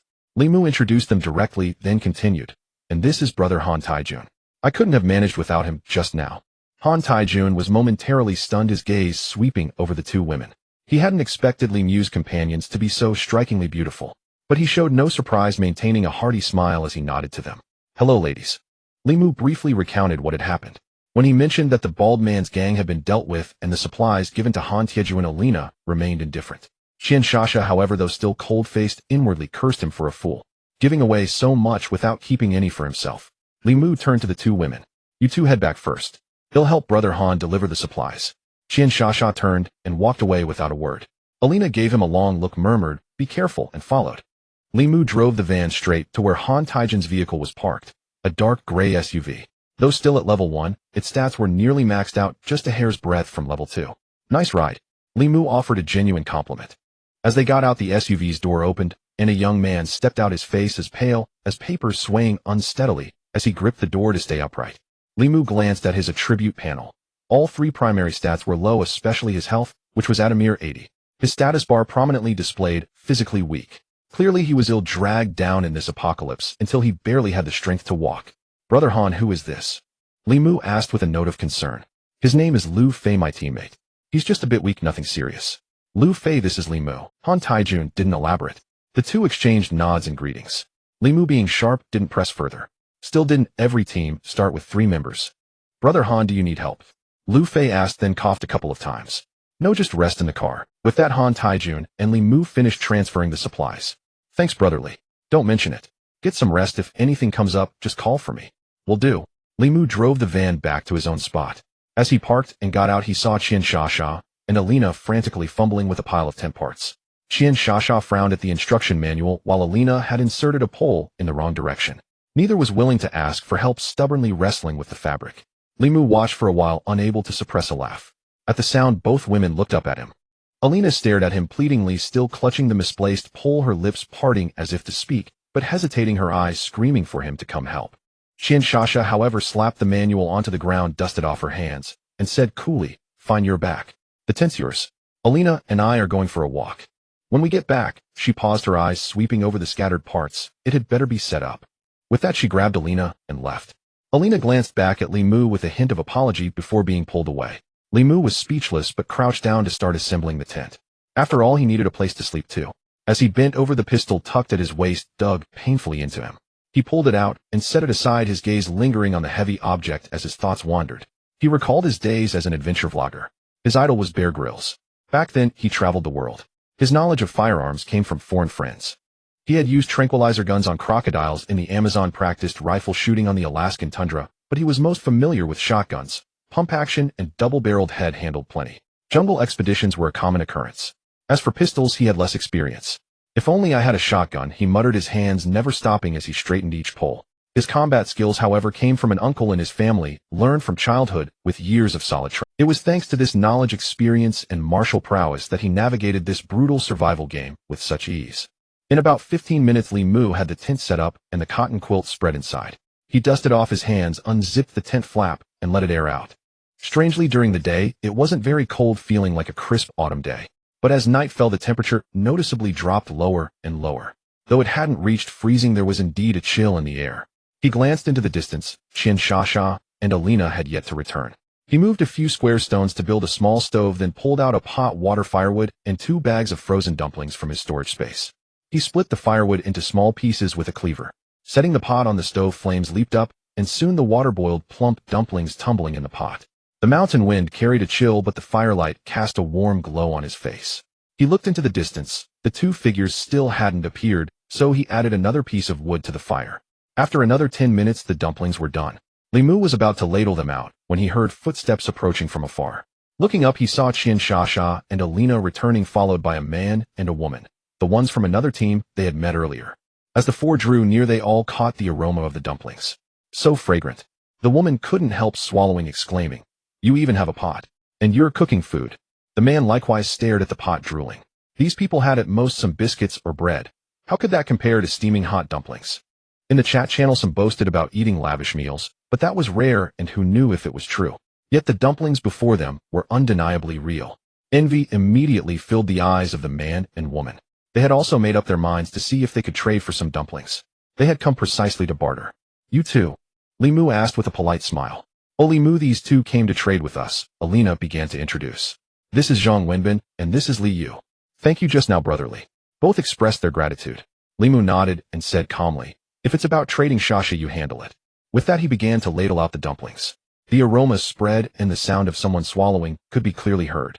Then, as we agreed, Qian Shasha led the two to the trunk area to begin the trade. She was also a bit hungry and wanted to. Elena, unable to wait, took a bowl from Limu filled to the brim. I want vinegar. She grabbed the vinegar bottle from the ground and poured it into her bowl. Limu had already set out vinegar and soy sauce. This was thanks to Elena, who had grabbed quite a few of the. Over at Qian Shasha's side, the trade went smoothly as everything had been arranged beforehand. In the rest area, free trade among players was the best option. Although there was a trading hall, the number of listings per week was limited. Qian Shasha's talent doubled her allowance. And most importantly, trading in the hall incurred a fee. So trading among players was very cost-effective. But it required face-to-face meetings, which was troublesome, and one had to guard against being cheated. So the choice of how to trade was up to them. Soon Qian Shasha hurried to the pot, intending to serve herself. I'll do it myself. She didn't want Limu's help. Qian Shasha reached for the ladle, but the moment her fingertip touched the handle, she recoiled from the heat, shaking her fingers with a hiss. Limu couldn't help but laugh. What are you laughing at? Qian Shasha shot him a glare, the tips of her ears turning slightly red. Just then Zhang Wenbin and Li Yu exchanged a glance and spoke almost in unison. Brotherly, are there any dumplings left? Would like to trade for some. Limu looked up at them and nodded. There are. Then he shifted his tone, a troubled expression on his face. But we don't lack ordinary supplies right now. Do you have anything good to trade? The two looked at each other. Zhang Wenbin gritted his teeth and pulled a card from his pocket. This is a vehicle modification card. Brotherly, what do you think it's worth? Zhang Wenbin held the card, a tense look on his face. This was the best item he had. Let me see. Limu took the card, and information immediately appeared before him. Vehicle modification card, materials required for vehicle modification. Vehicle modification. Limu was slightly taken aback. So vehicles could be modified. Indeed, the vehicle info had a not modified prompt. How about this 3 packs of dumplings and 2 packs of Tangyuan deal? Limu held the card, speaking earnestly. Deal. Zhang Wenbin nodded in agreement. But we don't have a pot right now, so. No problem. They'll cook them, and you can come pick them up later, Limu said, pocketing the card. Just cook 2 packs of dumplings. They'll come by later. Zhang Wenbin left cheerfully with the uncooked dumplings. Meanwhile, Li Yu took a small blue pill. Attribute. Enhancement. Pill. Elena recognized it instantly, still chewing on a dumpling. Qian Shasha also recognized it. This was a good item. You know it. Then you should know this pill. I want 10 packs of dumplings and 10 packs of Tangyuan. Li Yu's expression was serious. She was also worried that she might have overpriced it. What if the other party refused? Limu, however, wore a hesitant expression. Finally, he clenched his teeth as if to speak, then held back. No deal. Only 8 packs of each. Take it or leave it. Limu put on a resolute face. Even Qian Shasha and Elena were stunned. All right. Li Yu sighed and handed the attribute enhancement pill to Limu. Do you need us to cook them for you? Limu pocketed the pill, his heart overjoyed, but his face remained calm. Just cook 2 packs of Tangyuan. They'll come pick them up later too. No problem. Li Yu also left. They only cooked this much because that was all their team needed. The rest they would take back uncooked. It wouldn't spoil in storage space. As for pots and bowls, they figured if Limu's group could scavenge them, so could they. Soon news that Limu had cooked dumplings and Tangyuan spread throughout the park. Many came to trade, but none had anything valuable. Finally, Limu cooked another bag of dumplings and took them to Han Taijun's group. Han Taijun was immensely grateful and gave Limu some tools like wrenches and screwdrivers. After eating and drinking their fill, the 3 tidied up and decided to take a walk to digest. Deep in the park, they found a bench and sat down. Limu looked up at the sky and sighed. Elena asked with concern, why the sigh? I killed someone. Limu said it bluntly. The air suddenly froze. Qian Shasha stared at her own shoes, her fingers unconsciously twisting the hem of her clothes. Elena's gaze fell on Limu's profile. Her lips moved, but in the end she said nothing. A breeze rustled through the treetops, bringing a faint whisper. For a long time no one spoke. The silence around them was terrifying. The 2 women truly didn't know. Indeed, they had all been inexplicably thrown into this survival game. To be honest, if it weren't for Limu, the 2 women might have. Limu stood up, thumped his chest, and said in a soft yet firm voice, don't worry. No matter how many more people this damn game kills, I will protect you both. I won't let anything happen to you. Elena looked up at him, moonlight fell on his shoulders. She suddenly felt that this man before her might not be a pervert after all. Her initial feeling of being taken advantage of might have truly been an accident. The prejudice in her heart quietly diminished. Qian Shasha bit her lip and said nothing, though her expression remained cold. A turmoil stirred within her. She recalled marrying Limu only to use him to accomplish certain things, planning to divorce him immediately afterward. She had treated him merely as a tool. She thought she would never see him again in this life, but fate played its tricks. All this happened and forced her into a team with him. Especially after Li Mu's actions today, she even felt a twinge of guilt. Li Mu looked at the two women, and suddenly a prompt appeared before his eyes. Elena Affection 5, Qian Shasha Affection 5. The three of them walked back slowly, their shadows cast by the warm yellow light of the tent. The tent was not spacious, yet not cramped either, more than enough for three to sleep in. But the thought of all three sleeping together still made the two women somewhat resistant. Though they said nothing, their faces betrayed their feelings. You two sleep, we'll keep watch. Li Mu saw through them, without calling them out, speaking calmly. Keep watch.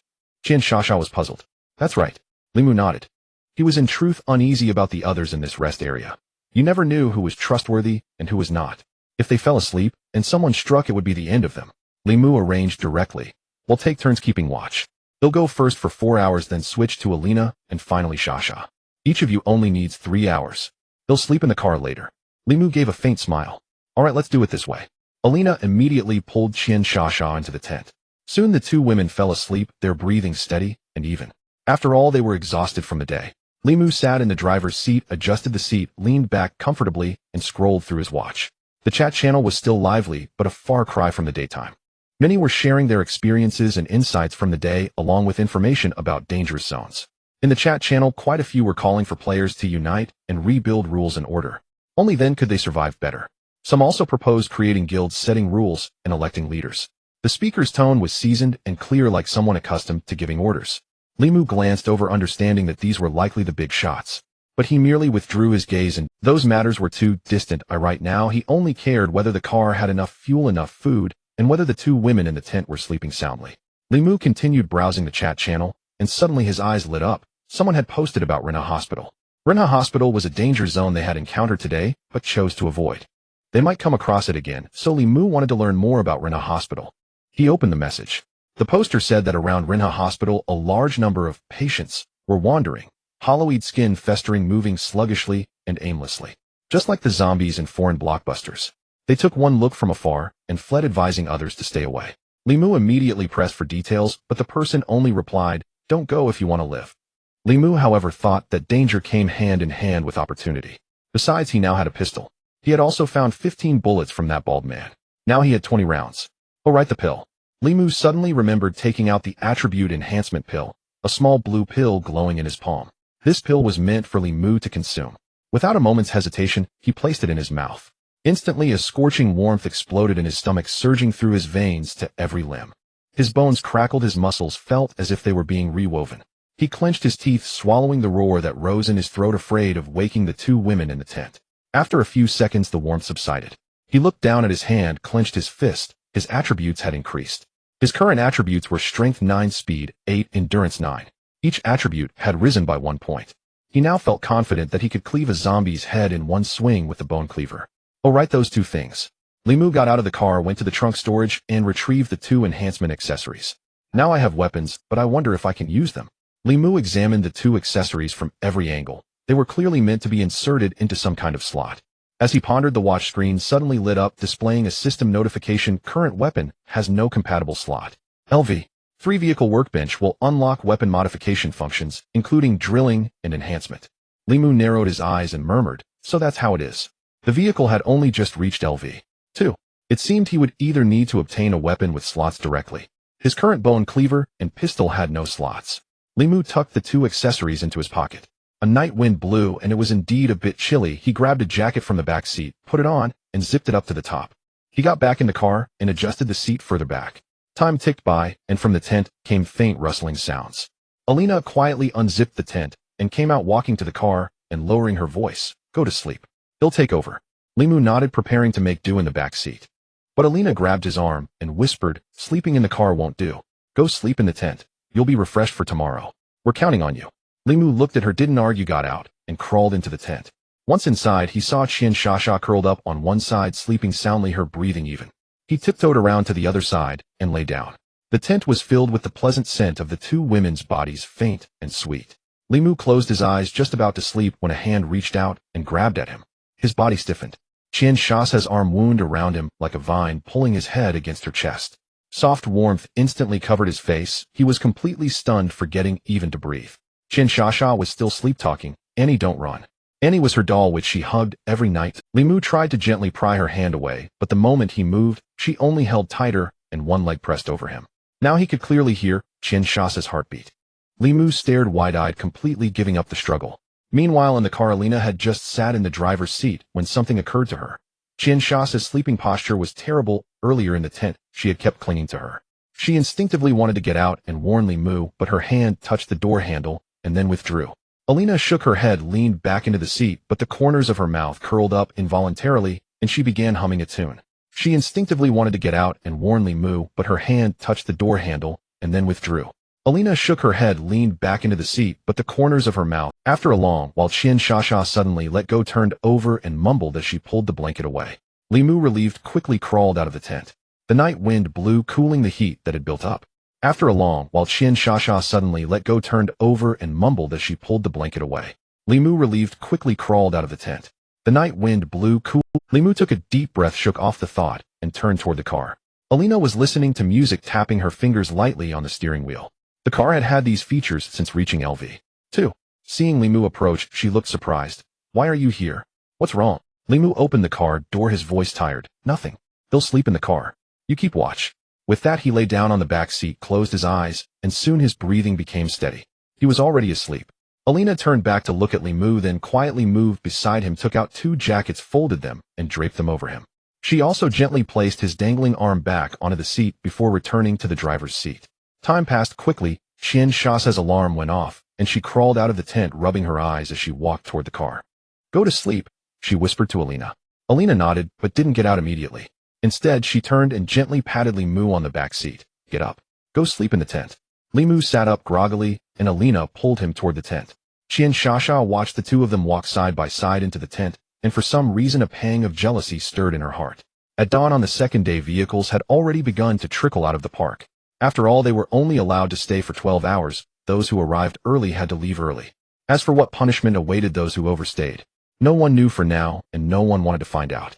Limu and his group packed up, preparing to leave as well, though they still had an hour left. But staying here yielded nothing. Why not venture out earlier and explore? Perhaps they'd stumble upon another supermarket stocked with supplies. The two women were still craving more of that zero-cost shopping experience. Though he hadn't slept well at first, Limu had later fallen into a deep slumber, sleeping like a log. As a result, he was now the most refreshed among the three. Using the tools had obtained from Han Tiejuan, Limu dismantled the van, breaking it down into iron and wood. After disassembling the engine, he also acquired a metal component. The three ate some biscuits and bread, drank some water, and then got into the car ready to leave. Hey, that Zhao Ming is all alone now. As they passed by Zhao Ming's car, Elena noticed him standing foolishly alone in front of it. It seems his 2 female teammates left last night to join another team, Qian Shasha added. Limu nodded. Indeed, after what happened last night, who would still want to team up with Zhao Ming? Did he really think his former status would matter in this survival game? He was nothing but arrogant and brainless. Staying with Zhao Ming would only get them killed sooner or later. Serves him right. Good riddance. Elena cursed outright. Limu glanced at Zhao Ming and noticed his mental state had worsened along with his other stats. He chuckled and drove the car out of the park. He couldn't care less about that guy's fate. As they merged onto the endless highway, the trio's spirits lifted, ready to embrace a new day. After driving for about half an hour, the surroundings remained desolate. Parched yellow earth stretching to the horizon with no sign of human life. The sun rose slowly, casting an orange-eared glow across the land. The temperature climbed, and the air inside the car grew stifling. Have you noticed, Limu said, gripping the steering wheel, that in this survival game, everyone seems to be Chinese. Not a single foreigner. A soft laugh came from the back seat. Elena leaned forward, her golden hair cascading over her shoulders, her azure eyes sparkling with mischief. Hey, aren't I a foreigner? Both she and Qian Shasha were now in the back. Elena wanted to get closer to Qian Shasha, but the latter remained as cold as ever. Limu paused, then smiled. That's not what I meant. I was saying. I know, Elena interrupted. You mean it's divided by country? Everyone in this survival game is from China. Even I, a Russian, was in China when I was chosen. So you're asking whether other countries are involved in this survival game? Exactly, that's what I meant. Limu smiled faintly. That was precisely his point. Indeed, Elena frowned deep in thought. She hadn't considered this question before. Actually, this game is divided into several major regions. People from other countries are all in different regions, Qian Shasha explained calmly. How do you know? Elena looked at her, surprised. It's all in the watch. There's plenty of information about this survival game, but you two never bother to read it. Qian Shasha rolled her eyes at them. We're supposed to head north, right? The further north we go, the more these major regions merge. Then you'll see those foreigners. What if someone doesn't drive north? Or turns back? Li Mu pressed. Then they died, Qian Shasha said nonchalantly. She said it simply, but it was anything but simple to hear. I understand, Li Mu said, continuing to drive, gazing at the endless road ahead. This highway survival game allowed only forward movement, no turning back. After another half hour, another fork appeared on the road. This time there were only 2 branches. Without hesitation, Li Mu activated his talent to inspect the information. Soon details emerged before him: left Rena Hospital, danger level right, gas station safe zone. After reading this, Li Mu frowned slightly. That hospital again. He recalled the warning from last night's chat channel: don't go there unless you want to die. It wasn't that he was afraid, but he had 2 beauties to protect. Forget it, let's go to the gas station. Play it safe. Li Mu turned the steering wheel, veering right. The 2 women had no objections. 10 minutes later, the gas station came into view. Li Mu slowed down, drove in, and looked around. It was much like the previous one. No other players were there this time. Li Mu bought a crate of gasoline for reserve and quickly drove off. But as soon as he left the station, a foreboding feeling crept over him. Sure enough, after another 10 minutes, a notification appeared before them: danger zone ahead, Rena Hospital, danger level. Looks like we can't avoid it, Li Mu said grimly. Misfortune cannot be dodged, it must be faced, Elena said with a smile, trying to comfort them. You're surprisingly well-versed in Chinese culture, Qian Shasha chuckled. Of course, Elena patted her chest proudly. Li Mu slowly drove to the hospital's periphery, parking in a relatively open spot. After killing the engine, the 3 peered out the windows. From a distance, the building was shaped like an inverted U with 2 wings extending forward, cradling the courtyard. The surrounding sections were only 4 stories high, their gray-white exterior walls peeling in large patches, revealing dark cement beneath. The central main building stood 6 stories tall, with a broken red cross sign at the top, casting a crooked shadow in the morning light. The windows were pitch black, a few were half open, creaking softly in the breeze. Overgrown weeds carpeted the front yard, and several abandoned ambulances were parked haphazardly, their doors wide open, splattered with black bloodstains. The entire hospital was eerily silent, exuding an indescribable strangeness. Li Mu scanned the area thoroughly, but found no wandering mutated patients outside, as someone had mentioned last night. Could they all be inside the building? At that moment, detailed information about the hospital appeared before them: Rinha Hospital, danger level main, threats, mutated patients 12 roaming 1st to 3rd floors, mutated nurses 3 4th floor, mutated attending physician 1 5th floor, supply distribution 1st floor, pharmacy, basic medicines 3rd floor, equipment room, medical supplies 5th floor, operating room, medical supplies. Special note: mutants have reduced vision, but are sensitive to sound. Normal mutated patients move slowly, while mutated nurses and the attending physician are very fast and highly aggressive. As Li Mu browsed, a line of golden text appeared. An additional boost from his talent: hidden area, underground morgue, entrance sealed. Requires finding a hidden entrance, hidden reward, high frequency, vibrating scalpel. Attack high, who deals 30 extra damage to mutants, upgradable. Has 1 slot, hidden high risk area, 6th floor, director's office. Details: unknown, warning, danger level far exceeds current zone R. High risk area. Unless necessary, head avoid it. Li Mu turned to the 2 women and lowered his voice: get ready. Stay close to me, and keep your steps light. His expression grew more serious. He'll take point. You 2 stay vigilant and cover me. Follow my every command. Qian Shasha and Elena bit their lips and nodded, touched by his bravery. After distributing weapons and equipment, the 3 exchanged glances, quietly pushed open the car doors, and headed toward the hospital. Meanwhile, at the fork in the road, another car had chosen the left path, slowly approaching Rinha Hospital. The trio bypassed the main entrance, discovering a collapsed section of the wall on the left that allowed entry. They crept through the gap, finding the interior even more desolate and dilapidated. The corridor was thick with the mingled scents of disinfectant and mold. Patches of wall plaster had peeled away, revealing dark, coarse cement. The hallway stretched empty, so silent that one could hear their own heartbeat. The wandering mutated patients were not here. They should be near the main building. Li Mu gestured, signaling the 2 women to search the rooms on either side. Qian Shasha gripped the knife Li Mu had given her. Though she lacked combat prowess, the attribute enhancement pill she had consumed made her more agile than the average person. Thus, having her accompany them was better than leaving her in the car. They had agreed that Li Mu would handle any danger, and the women would simply flee. This place, though fraught with minor perils, was easy to escape from as long as one didn't court disaster. Meanwhile, Elena gripped another bone cleaver and cautiously entered the room to her right. Li Mu, with utmost vigilance, advanced slowly. He held the bone cleaver before him, a pistol tucked at his waist. He paused at every step, straining to listen for any unusual sounds before moving. The first room Qian Shasha searched seemed to be an infusion area, filled with an even stronger smell of mold. Rows of rusted infusion chairs were crowded together, haphazardly tilted, with 4 tubes and bags scattered on the floor. Holding her breath, she crept stealthily to the counter. She pulled open the drawers, finding only moldy registration books and a few shriveled rubber gloves. Undeterred, she rummaged through the cabinets, but found nothing except some moldy medical equipment. On Elena's side, she searched several rooms in a row, all of which were outpatient consultation rooms. Instrument cabinets had been toppled, scattering rusty forceps and scissors across the floor. She scoured the drawers, finding only a few bottles of iodine and a pack of gauze that were still usable. In just a few minutes, the two women finished searching the remaining rooms, but all yielded nothing. They returned to the corridor and shook their heads at Li Mu, their faces etched with disappointment. Li Mu lowered his voice and whispered, "The tip said the pharmacy has supplies that should be on the other side." He looked up at the half-open double doors at the end of the corridor, through which the outline of the main hall was faintly visible. "We might have to go through the hall," Li Mu said. He took a deep breath and led the way. The two women followed cautiously behind him. "We might have to go through the hall," Li Mu said. He took a deep breath and led the way. The two women followed cautiously behind him and took in the full view of the hall. It resembled the lobby of any other hospital, only more dilapidated. Medical records and medicine boxes were strewn across the floor. For mutated patients were wandering aimlessly. They wore tattered hospital gowns, their skin ashen, eyes sunken, movements stiff and sluggish.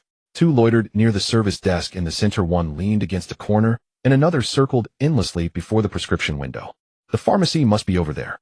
The sight of these mutated patients stirred a tremor within the trio. This was no game, it was real.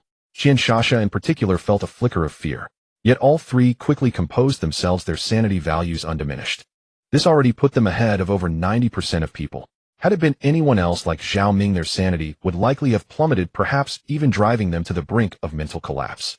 Li Mu focused his gaze, and the attributes and information of those mutated patients appeared before. One mutated patient: strength 10, speed 5, endurance 12, health 200, 200, fear of fire. A heavy blow to the head is fatal, extremely sensitive to sound. They've got quite a bit of health. Li Mu observed the mutated patients. There were only 4, and he was confident he could take them down. But his concern was that eliminating them would create a significant disturbance, potentially attracting more, a real problem. Moreover, there were more formidable mutants upstairs. Li Mu turned to the two women, sharing his thoughts and asking if they had any good ideas. If there was no other way, they would have to force their way through. Elena's eyes lit up as she whispered, "What if I circle back to the main entrance and make some noise to lure them away? You two take the chance to cross the hall and get into the pharmacy." Li Mu thought the plan feasible, but said sternly, "No, it's too dangerous. They'll go instead." Elena pouted, "I'm much faster than you. I'm more suited for this. Besides, if you stay, you can protect Shasha if something goes wrong." "I don't need his protection." Qian Shasha glared at Li Mu, her tone fierce. "No one going," Li Mu insisted. "Why?" she retorted. "Because you might lure those mutated patients out and then try to take them down yourself." "I won't. I don't believe you." They argued, neither willing to yield. And Elena, in her mind, truly thought that way. She believed she could definitely take down those mutated patients without any fear. But Li Mu worried that while one mutated patient might be manageable, 4 were a different story, still quite dangerous. Another point was that Li Mu felt Elena's character had a hint of arrogance, especially given her talent. That's why he hadn't given her the pistol to use, even though she could increase its attack power and land critical hits. There was a chance Elena would just charge in alone with the gun. Just then a loud bang came from the main entrance, followed by a clatter of footsteps. The trio froze. Li Mu quickly pressed himself against the wall and peered through the door crack. The already shattered glass door was kicked again from the outside. 2 men and a woman entered, all young in their early 20s. The leader, a man with bleached blonde hair, swaggered in first, his hands empty, carrying no weapon. "So this is the danger zone. Where are the mutated patients?"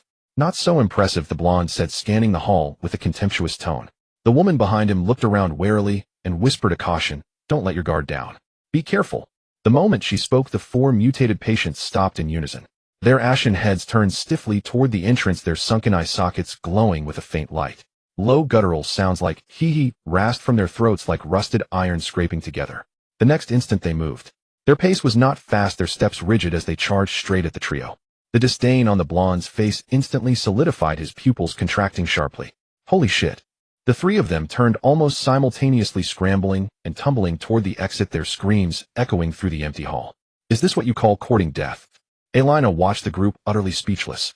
"Those who court death die," Li Mu said, slapping his forehead. He hadn't expected to actually see such foolishness. Elena muttered under her breath, "Hope they're okay." Qian Shasha glanced at her and teased, "You're not thinking of going to save them, are you?" Elena shook her head, immediately gripping her bone cleaver tighter. "Saving them? No way. I can only wish them the best of luck. Their mess did help lure the monsters away, but I'm no saint." As they say, drop the urge to help others or respect their fate. Well said, Qian Shasha agreed. But just in case. Let's wait and see for now. No rush. Li Mu remained still, fearing that the commotion might also attract the mutants from upstairs. After waiting a few more minutes, the hall remained quiet with no new mutants arriving. The 4 mutated patients had not returned after chasing the others, presumably lured far away by the foolish trio. Li Mu then led the 2 women, carefully navigating across the hall to the other side. The sliding door of the pharmacy was half open, inside the light was dim, and the air was thick with the smell of mold mixed with aged medicine. Entering the pharmacy, the trio was overjoyed. The shelves were still stocked with various medicines, though none of them recognized any. Not bad, Qian Shasha whispered, her eyes gleaming. Don't grab them yet. Let me see which ones we can actually use, Li Mu said seriously. Medicine could be poison, taking the wrong ones could be deadly. Although he didn't recognize them, his talent could provide information about these drugs. The trio had let their guard down, none noticing a corpse lying in the corner. Suddenly the corpse stood up and lunged straight at the nearest person, Qian Shasha. Qian Shasha caught a shadow in her peripheral vision, her pupils constricting, her mouth opening to scream. A large hand clamped tightly over her mouth, and another arm pulled her firmly into an embrace. Li Mu had reacted swiftly. Elena, equally quick, swung her knife at the mutated patient's head. The bone cleaver sliced precisely into the mutant's skull, splattering dark, foul brain matter and blood. Li Mu sidestepped, pulling Qian Shasha with him, the filth grazing his shoulder. Elena leaped back nimbly, her cleaver dripping black blood, which she flicked off with disgust. The mutated patient fell silently to the ground, motionless. Qian Shasha hastily broke free from Li Mu's embrace, her ears burning crimson. She opened her mouth as if to say something. Thanks. After holding it in for so long, that was all she could manage before she dared not look at him again. A faint pleasant scent still lingered on Li Mu. He cleared his throat softly, then turned to examine the corpse. Everyone be careful. Li Mu conducted a thorough inspection, not even missing the area behind the corner cabinet. Only after confirming there was no second playing dead corpse did he finally breathe a sigh of relief. He walked back to the shelf and reached out, sweeping his hand over the medicine boxes one by one. His talent activated, and information about the medicines instantly surfaced in his mind. Amoxicillin capsules, broad-spectrum antibiotic used for bacterial infections, ibuprofen tablets, antipyretic analgesic, and anti-inflammatory. Can be used for fever and pain relief. Compound paracetamol and amantadine hydrochloride cold medicine relieves fever, headache, and nasal congestion. Omeprazole interliquated capsules, stomach medicine, inhibits gastric acid, treats gastric ulcers and reflux. Esophagitis. Montmorillonite powder, antidiarrheal, physically adsorbs pathogens, can be used for acute diarrhea. Tetanus antitoxin, emergency medication, used for injection into open wounds. Li Mu transmitted all this medicinal information to the 2 women, telling them to only take things like antibiotics, anti-inflammatories, gastrointestinal medicines, cold medicines, penicillin, and erythromycin, as well as cough syrup and vitamins were all worth taking. Some medicines had expiration dates, but being slightly expired was usually fine, just a slight reduction in efficacy, as long as they weren't a decade past their expiry date. Qian Shasha and Elena immediately set to work, pulling a few tattered cardboard boxes from a corner to pack the medicines. The boxes were shabby, but barely usable. Li Mu meanwhile crouched down to examine the mutated patient's corpse. The 2 women didn't quite understand why he was doing this. The patient's gown pocket was bulging. He reached in and pulled out its contents. A gleaming silver coin of destiny. Li Mu smiled, holding up the coin and waving it at the 2 women. See, how could you kill a monster without it dropping loot? The 2 women quickly filled 2 boxes. They were heavy and sagged in their arms. You 2 transport these back to the rift first. He'll stand guard here. Li Mu gripped his bone cleaver tightly, his gaze sweeping towards the hall's entrance. Hurry back, don't dawdle. Qian Shasha and Elena exchanged a glance, nodded, and hugged the cardboard boxes as they tiptoed back the way they came. Li Mu leaned against a pillar in the hall, listening intently to the sounds around him. The pharmacy was eerily quiet, with only the faint sound of wind in the distance. He wondered where those 3 reckless guys and the 4 mutated patients had wandered off to. At least after all this time, those mutated patients hadn't returned.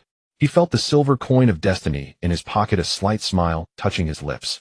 If they all dropped silver coins, it would indeed be worth finding a chance to eliminate all those mutated patients. During the lull, Li Mu crept over to the service counter. He pulled open each drawer, finding only moldy documents. He turned the place upside down, but found nothing useful.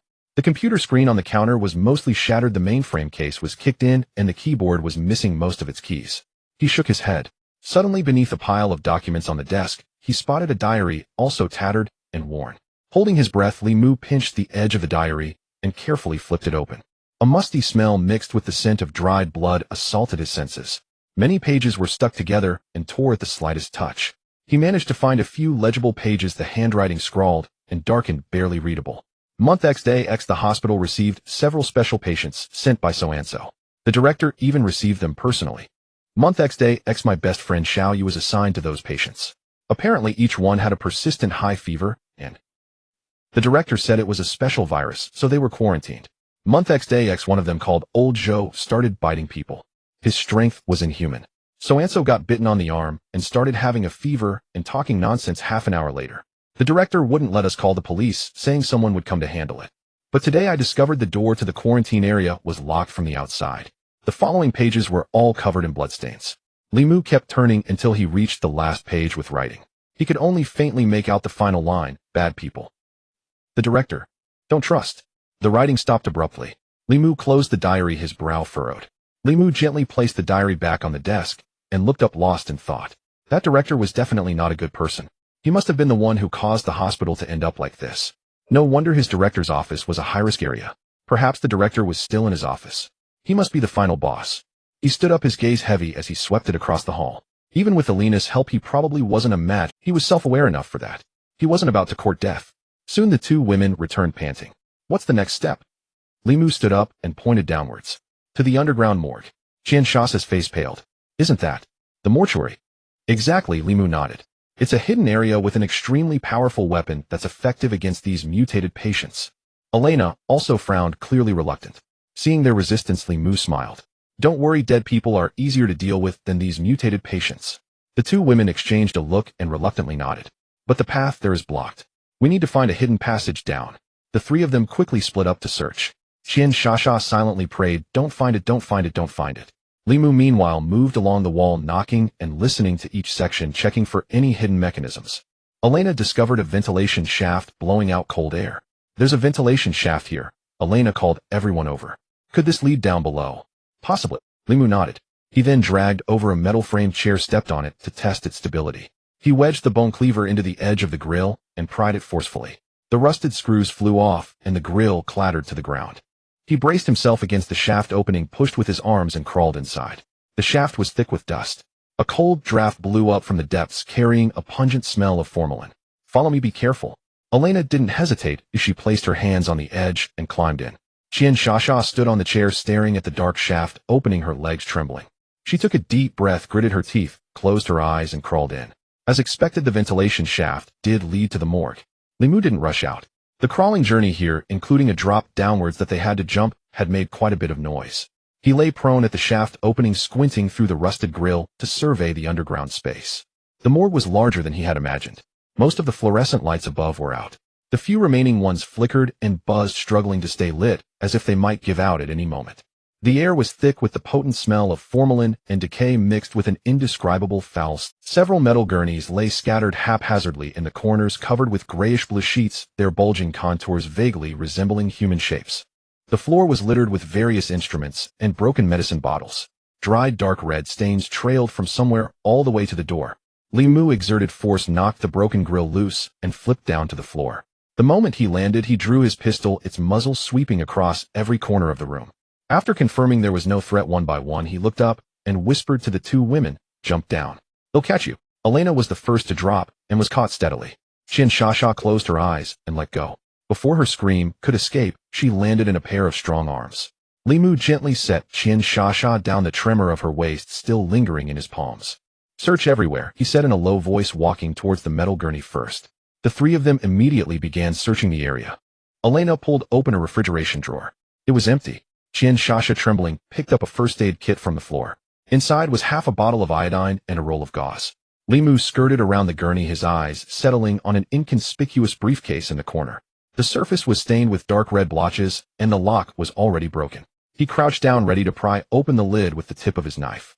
Just as the knife touched the lid, Elena suddenly joked. What do you think? Will these corpses get up? Qian Shasha shot her a glare. Jinx. The words were spoken in jest, but they fell on attention. Li Mu frowned, immediately stood up and walked to the nearest gurney. He lifted the sheet. The corpse lay still, the skin cold and livid with no sign of anomaly. He breathed a sigh of relief and checked the other two gurneys. They were also normal. Good.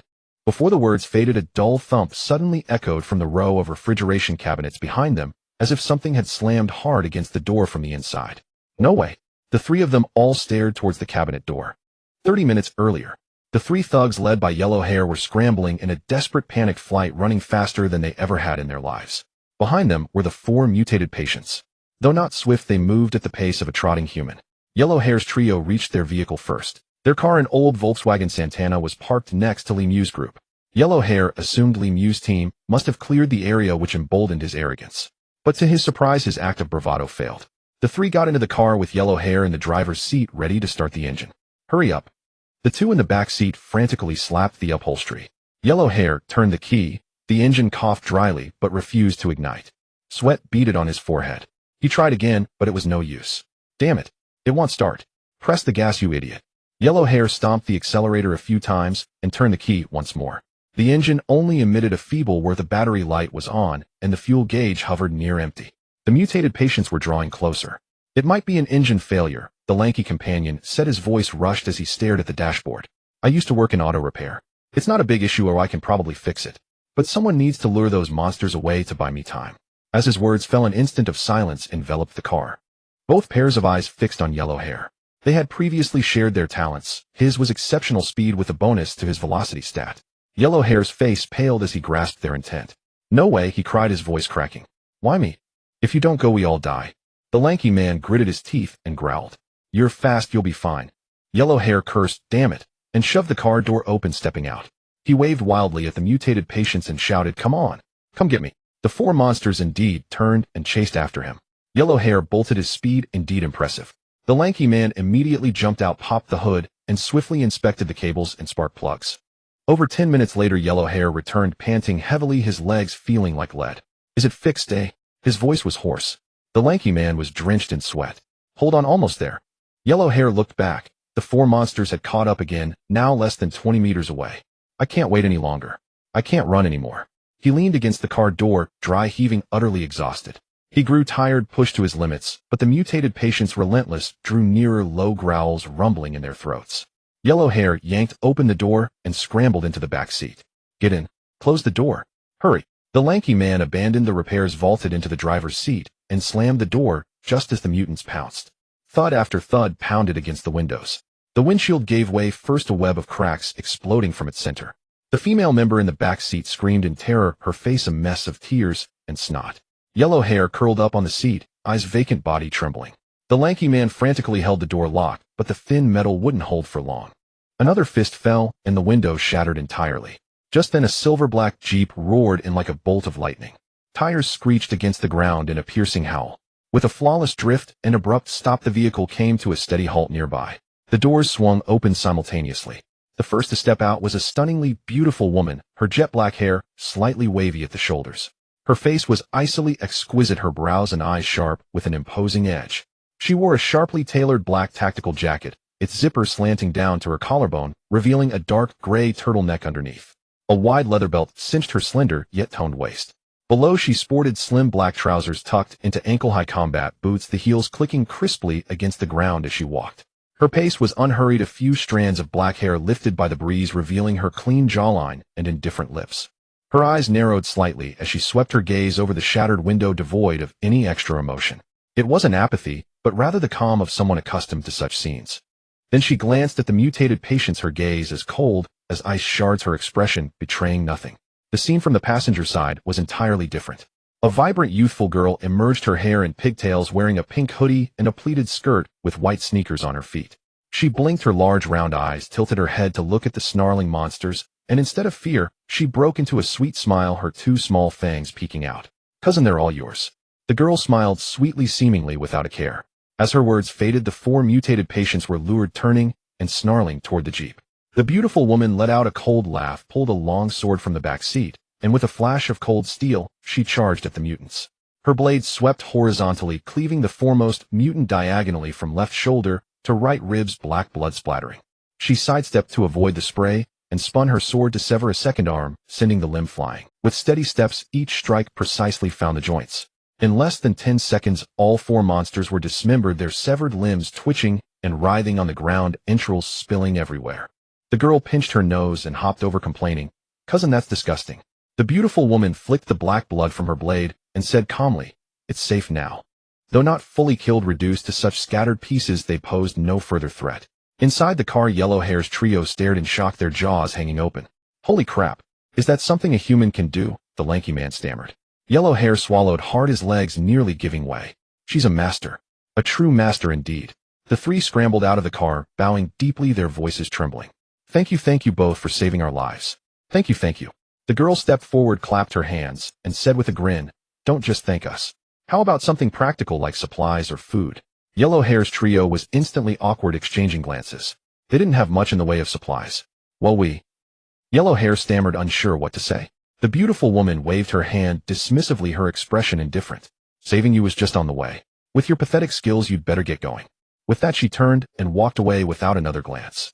She sheathed her sword and strode directly toward the hospital's main entrance, her steps decisive and crisp. The pigtailed girl bounced along behind her, turning back to wave at Yellow Hair's trio, a mischievous smile on her face. Bye-bye. You won't be so lucky next time. Yellow Hair's trio stood frozen, mouths opening and closing, but no words came out. They wanted to warn her about the danger inside, but seeing the still twitching limbs on the ground, they swallowed their words. With her skills, it was probably the monsters who should be wary. Meanwhile, back to Limu. He stepped forward, shielding the two women behind him, his pistol aimed steadily at the row of refrigerated cabinets. Another thud echoed as a cabinet door bulged outward. Step back, Limu commanded in a low voice, his finger resting on the trigger. The sound of a gunshot here wouldn't reach the upper floors, so he had no fear. A sharp crack followed as the cabinet's lock gave way. A bluish-gray arm emerged from the gap, its nails long and black, gripping the door edge tight. A gunshot roared in the confined space, the bullet striking the arm and splattering black blood. The monster seemed unfazed. In the next second, the entire cabinet door was sent flying, and a massive mutated patient burst out. Its body was blackened and rotting, yet it was a full size larger than the previous ones. Its information instantly flashed before Limu's eyes. LV. 2 mutated patient, strength enhanced type. Strength 12, speed 6, endurance 12, health 350. No specific weak points, only attacks to the head inflict damage. This is going to be tough. Limu gritted his teeth and aimed his gun at the monster's head. The mutated patient lunged at the trio with a guttural roar, a nauseating stench rushing toward them. Limu remained unflinching, steadily raising his gun and pulling the trigger in quick succession. Bang, bang, bang. 3 bullets flew in a straight line, drilling precisely into the creature's forehead. Though it was no longer recognizable as a forehead, black blood burst forth. The mutated patient's head jerked upward, yet its forward momentum only slowed for an instant as it stumbled onward. Limu's expression unchanged, he continued pulling the trigger. Bang, bang, bang. Bullet after bullet struck the same area, the sound of brain matter bursting mingling with the gunfire, muffled yet piercing. Only when the firing pin clicked on an empty chamber did the monster finally stiffen, emit a garbled screech, and crash heavily to the ground, splattering blood and filth. It twitched twice, then fell still. Limu had already drawn his bone cleaver ready for close combat. Fortunately, that magazine had done the job. With 15 rounds expended from that magazine, he now had only 5 left. Hope this bastard drops something good. Limu could only console himself. If it yielded nothing worthwhile, that magazine would have been a terrible waste. The 2 women stood behind, covering their noses and mouths, their faces pale. Qian Shasha muttered softly, "Is it dead?" Limu didn't reply. He had already crouched down to search through the pile of gore. Heaven rewards the diligent. Limu indeed found quite a few valuable items. There were 8 fate silver coins and an access card. Limu gazed at the access card, and its details immediately appeared. Rinha Hospital Adjacent Zone access card unlocks locked metal doors in the quarantine zone. Quarantine zone location 4th floor east wing. Limu stowed the items away. A quarantine zone. There should be good stuff there. The 3 of them had entered through the left west wing. This was the east wing. That scalpel isn't on this monster. Elena approached Limu and asked softly. Limu shook his head, signaling them to keep searching. The trio turned the morgue upside down, even checking the gaps in the body drawer rails, but found nothing. Qian Shasha leaned against the wall, exhausted, and complained, "Could it be that it's not here at all?" Elena also showed signs of fatigue. Limu frowned, staring at the monster's corpse on the floor, deep in thought. His gaze darkened as he turned and walked toward the freezer drawer from which the creature had crawled. This was indeed a blind spot. They hadn't searched here. The drawer door was half open, cold air still spilling out empty inside, but the inner wall seemed to have a hidden compartment. He reached in and indeed felt a secret compartment. Here it is. Limu pulled hard. The compartment came loose, and out fell 3 gleaming silver boxes and a sleek, delicate scalpel. Fate Silver Coin Joy Box X3 High Frequency Vibrating Scalpel. Qian Shasha leaned in, eyes lighting up. "You actually found it." Li Mu handed the joy boxes to Qian Shasha for safekeeping while he held the scalpel, a faint smile curling at the corners of his mouth. He swung it casually, the blade slicing through the air with a soft hum vibrating slightly, its speed so fast that the naked eye could barely trace its path. Not bad at all. He weighed the handle in his hand, the feel was excellent. This kind of high-frequency, vibrating knife cut through bone, like tofu, perfect for popping the heads of those mutated patients. Li Mu focused on the scalpel, and its information appeared before him. High-frequency, vibrating scalpel, brand new attack power, high upgradable, has a slot for 1 attachment, 30 damage boost against mutant virus creatures. Li Mu's lips curled upward slightly. This was the perfect weapon against those mutated patients.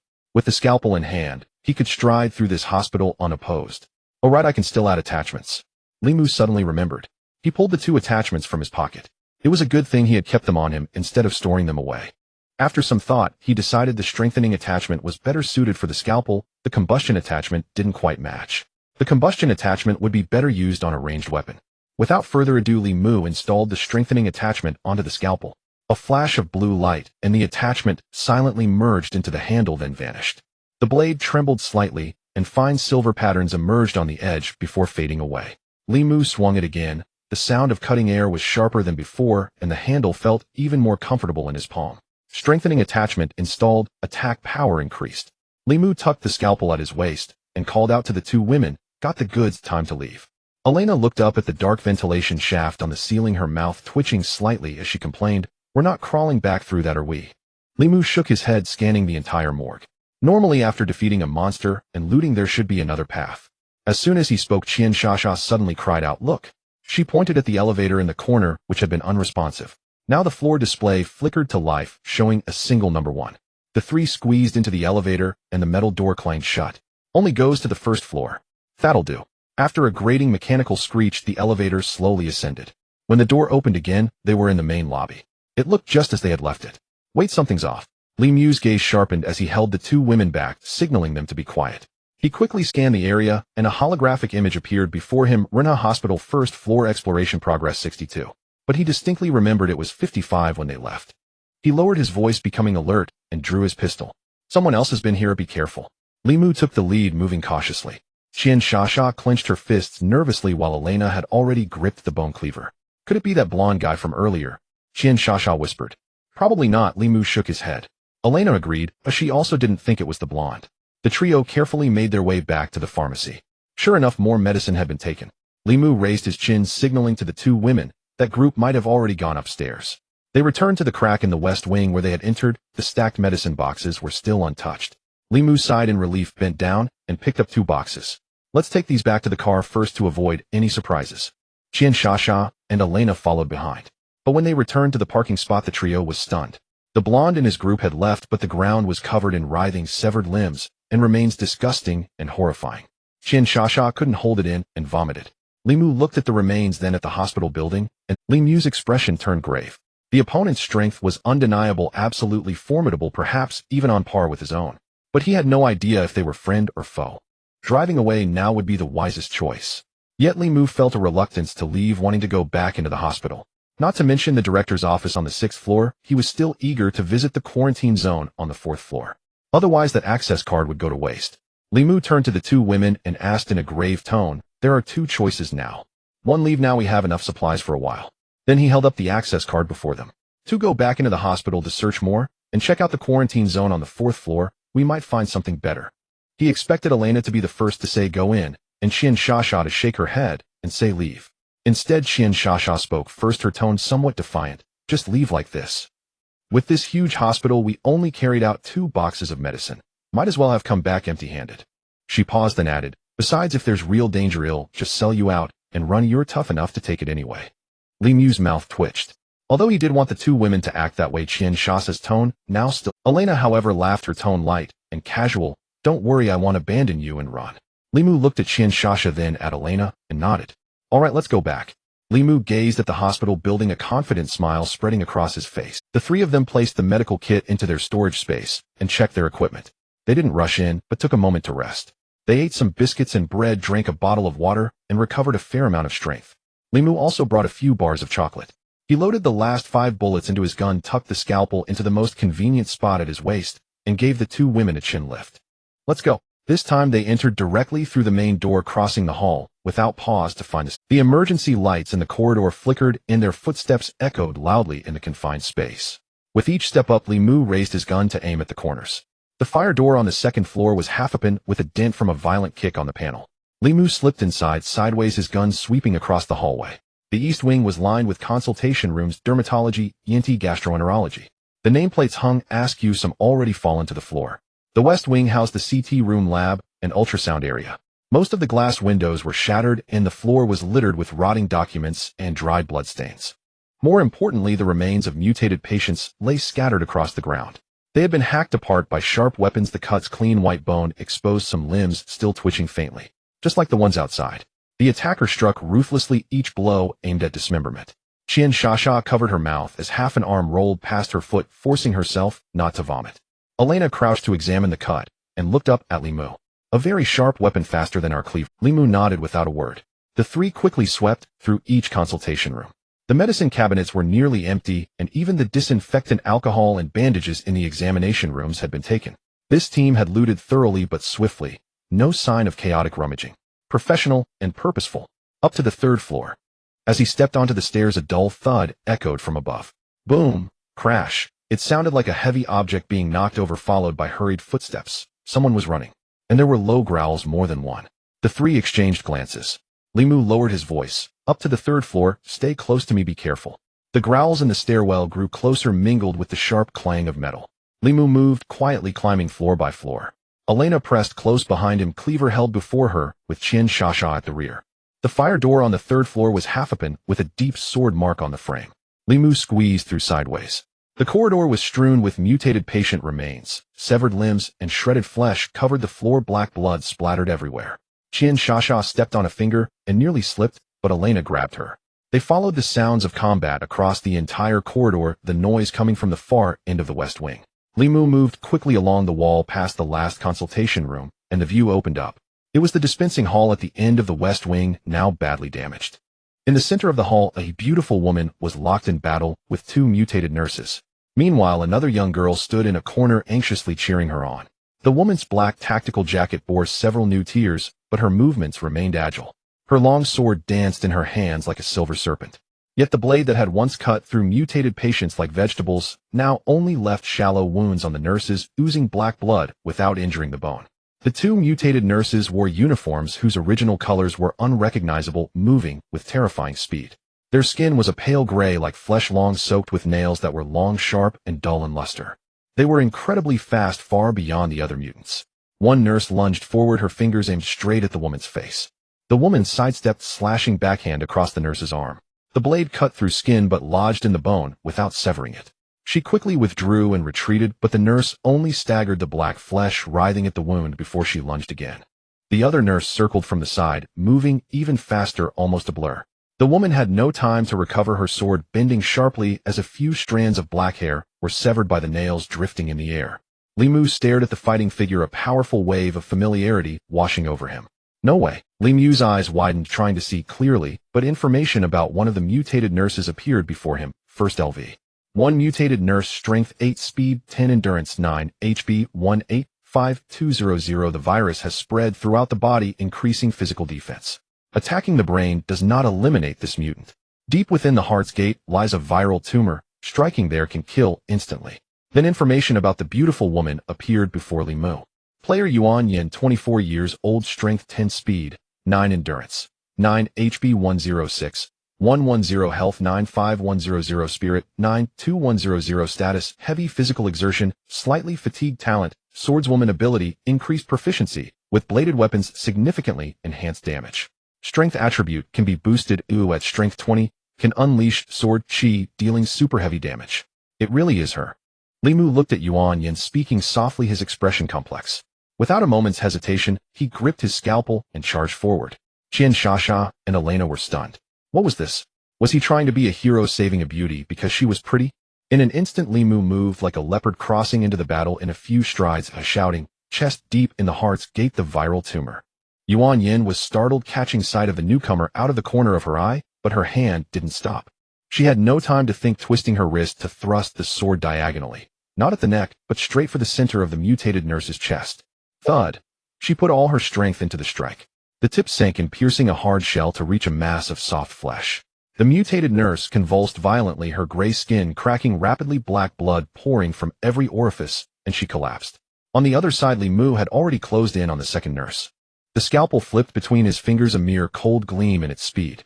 The nurse clawed at him, he sidestepped, and the blade pierced her heart with no resistance, sinking to the hilt. The nurse froze mid-motion, a crack appearing on her gray face, and then her entire body went limp. The battle ended, and everyone gathered. Yuan Yin recognized the newcomer. Li Mu. Is it really you? Am I dreaming? Her voice trembled, and her sword nearly slipped from her hand. She stared at that familiar face, her eyes reddening. Her hand lifted slightly, and then dropped as if she wanted to embrace Li Mu. But she stopped mid-step. She saw Qian Shasha and Elena behind Li Mu. Two women both as beautiful as she. And she didn't know their relationship with Li Mu. The young girl also approached, staring at Li Mu with wide, blinking eyes full of curiosity. Cousin, is he that Li Mu? The girl's innocent expression was adorable. Li Mu glanced at the girl, and information quickly appeared. Player Zhou Xiaoming, 20 years old, strength 7, speed 6, endurance 7, HP 95 health 9, 7100, spirit 9, 5100, status healthy, talent optimist, ability good luck is also a talent. Now 4 pairs of eyes were fixed on Li Mu. Explain yourself. Qian Shasha spoke coolly. Li Mu continued to gaze at Yuan Yin, who didn't look away, their eyes locked. Then Yuan Yan's special information appeared: 946,387 times 53, affection 99. Seeing this, Li Mu understood. This woman even now still loved him. Li Mu spoke slowly, hesitant and sorrowful, as if suddenly aged, his voice weak and feeble. She is my ex-girlfriend. The air in the room instantly solidified, the atmosphere growing rather delicate. Qian Shasha raised an eyebrow, a faint, ambiguous smile playing on her lips. Elena wore an expression of someone ready to watch the drama unfold. Zhou Xiaoming's face was a canvas of questions and curiosity. Yuan Yin bit her lower lip, the rims of her eyes turning slightly red, her gaze flitting between Li Mu and the two women. Ex-girlfriend. Qian Shasha enunciated each syllable, her tone teasing. Zhou Xiaoming covered her mouth, her eyes sparkling, and muttered under her breath. Wow, cousin, this guy isn't even that handsome. Was he really worth you pining over him for so long? He broke up with you, and you still can't let him go. Shut up. Yuan Yin interrupted her in a low voice. Li Mu stood rooted to the spot, his expression complex, feeling that this situation was even harder to handle than facing a mutated nurse. Yuan Yin took a deep breath, raised her hand to wipe the corner of her eye, and unexpectedly broke into a smile. Li Mu, long time no see. Her tone was composed and graceful. Have you been well? Li Mu nodded and asked in return, and you? How did you get caught up in this survival game? I'm doing okay. After we broke up, I reflected on my own faults. I've changed a lot. Yuan Yin sheathed her long sword, her gaze open and honest. There were many things she wanted to say to Li Mu. But before she could speak, she looked at Qian Shasha and Elena and gave a slight nod. Are these two your teammates? Qian Shasha hugged her arms and remained silent while Elena offered a polite nod. Yes. Li Mu nodded again. The smile on Yuan Yan's face deepened, yet a barely perceptible trace of bitterness flickered in her eyes. Next, Li Mu briefly introduced Qian Shasha and Elena to Yuan Yin, and Yuan Yin introduced herself and her cousin Zhou Xiaoming to the two women. When Yuan Yin learned that Qian Shasha was Li Mu's ex-wife, she was also astonished. However, she quickly regained her composure. Li Mu's gaze then fell upon Zhou Xiaoming, and special information immediately surfaced: 906,086 times 0, affinity 0. At that moment, he was surrounded by 4 strikingly beautiful women, each with a distinct allure. Qian Shasha, a mature and seductive icy queen; Elena, a fiery exotic beauty; Yuan Yin, a valiant and spirited heroine; Zhou Xiaoming, a youthful and lovely girl. The corners of Li Mu's mouth twitched upwards slightly before quickly suppressing the smile. Surrounded by 4 great beauties, anyone would have to admit they were blessed by fortune. The love of beauty is universal. But suddenly he sensed a whiff of gunpowder in the air. What's going on? Li Mu's eyelids twitched. The subtle tension in the atmosphere grew thicker. Qian Shasha, already tall, now stood with her back ramrod straight.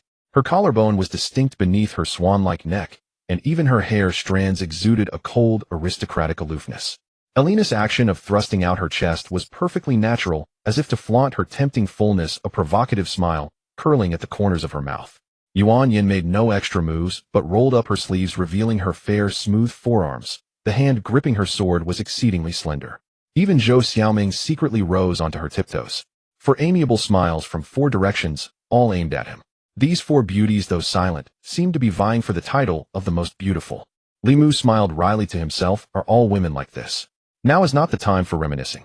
There are important matters to attend to. Li Mu swept his gaze across the four women with a serious expression.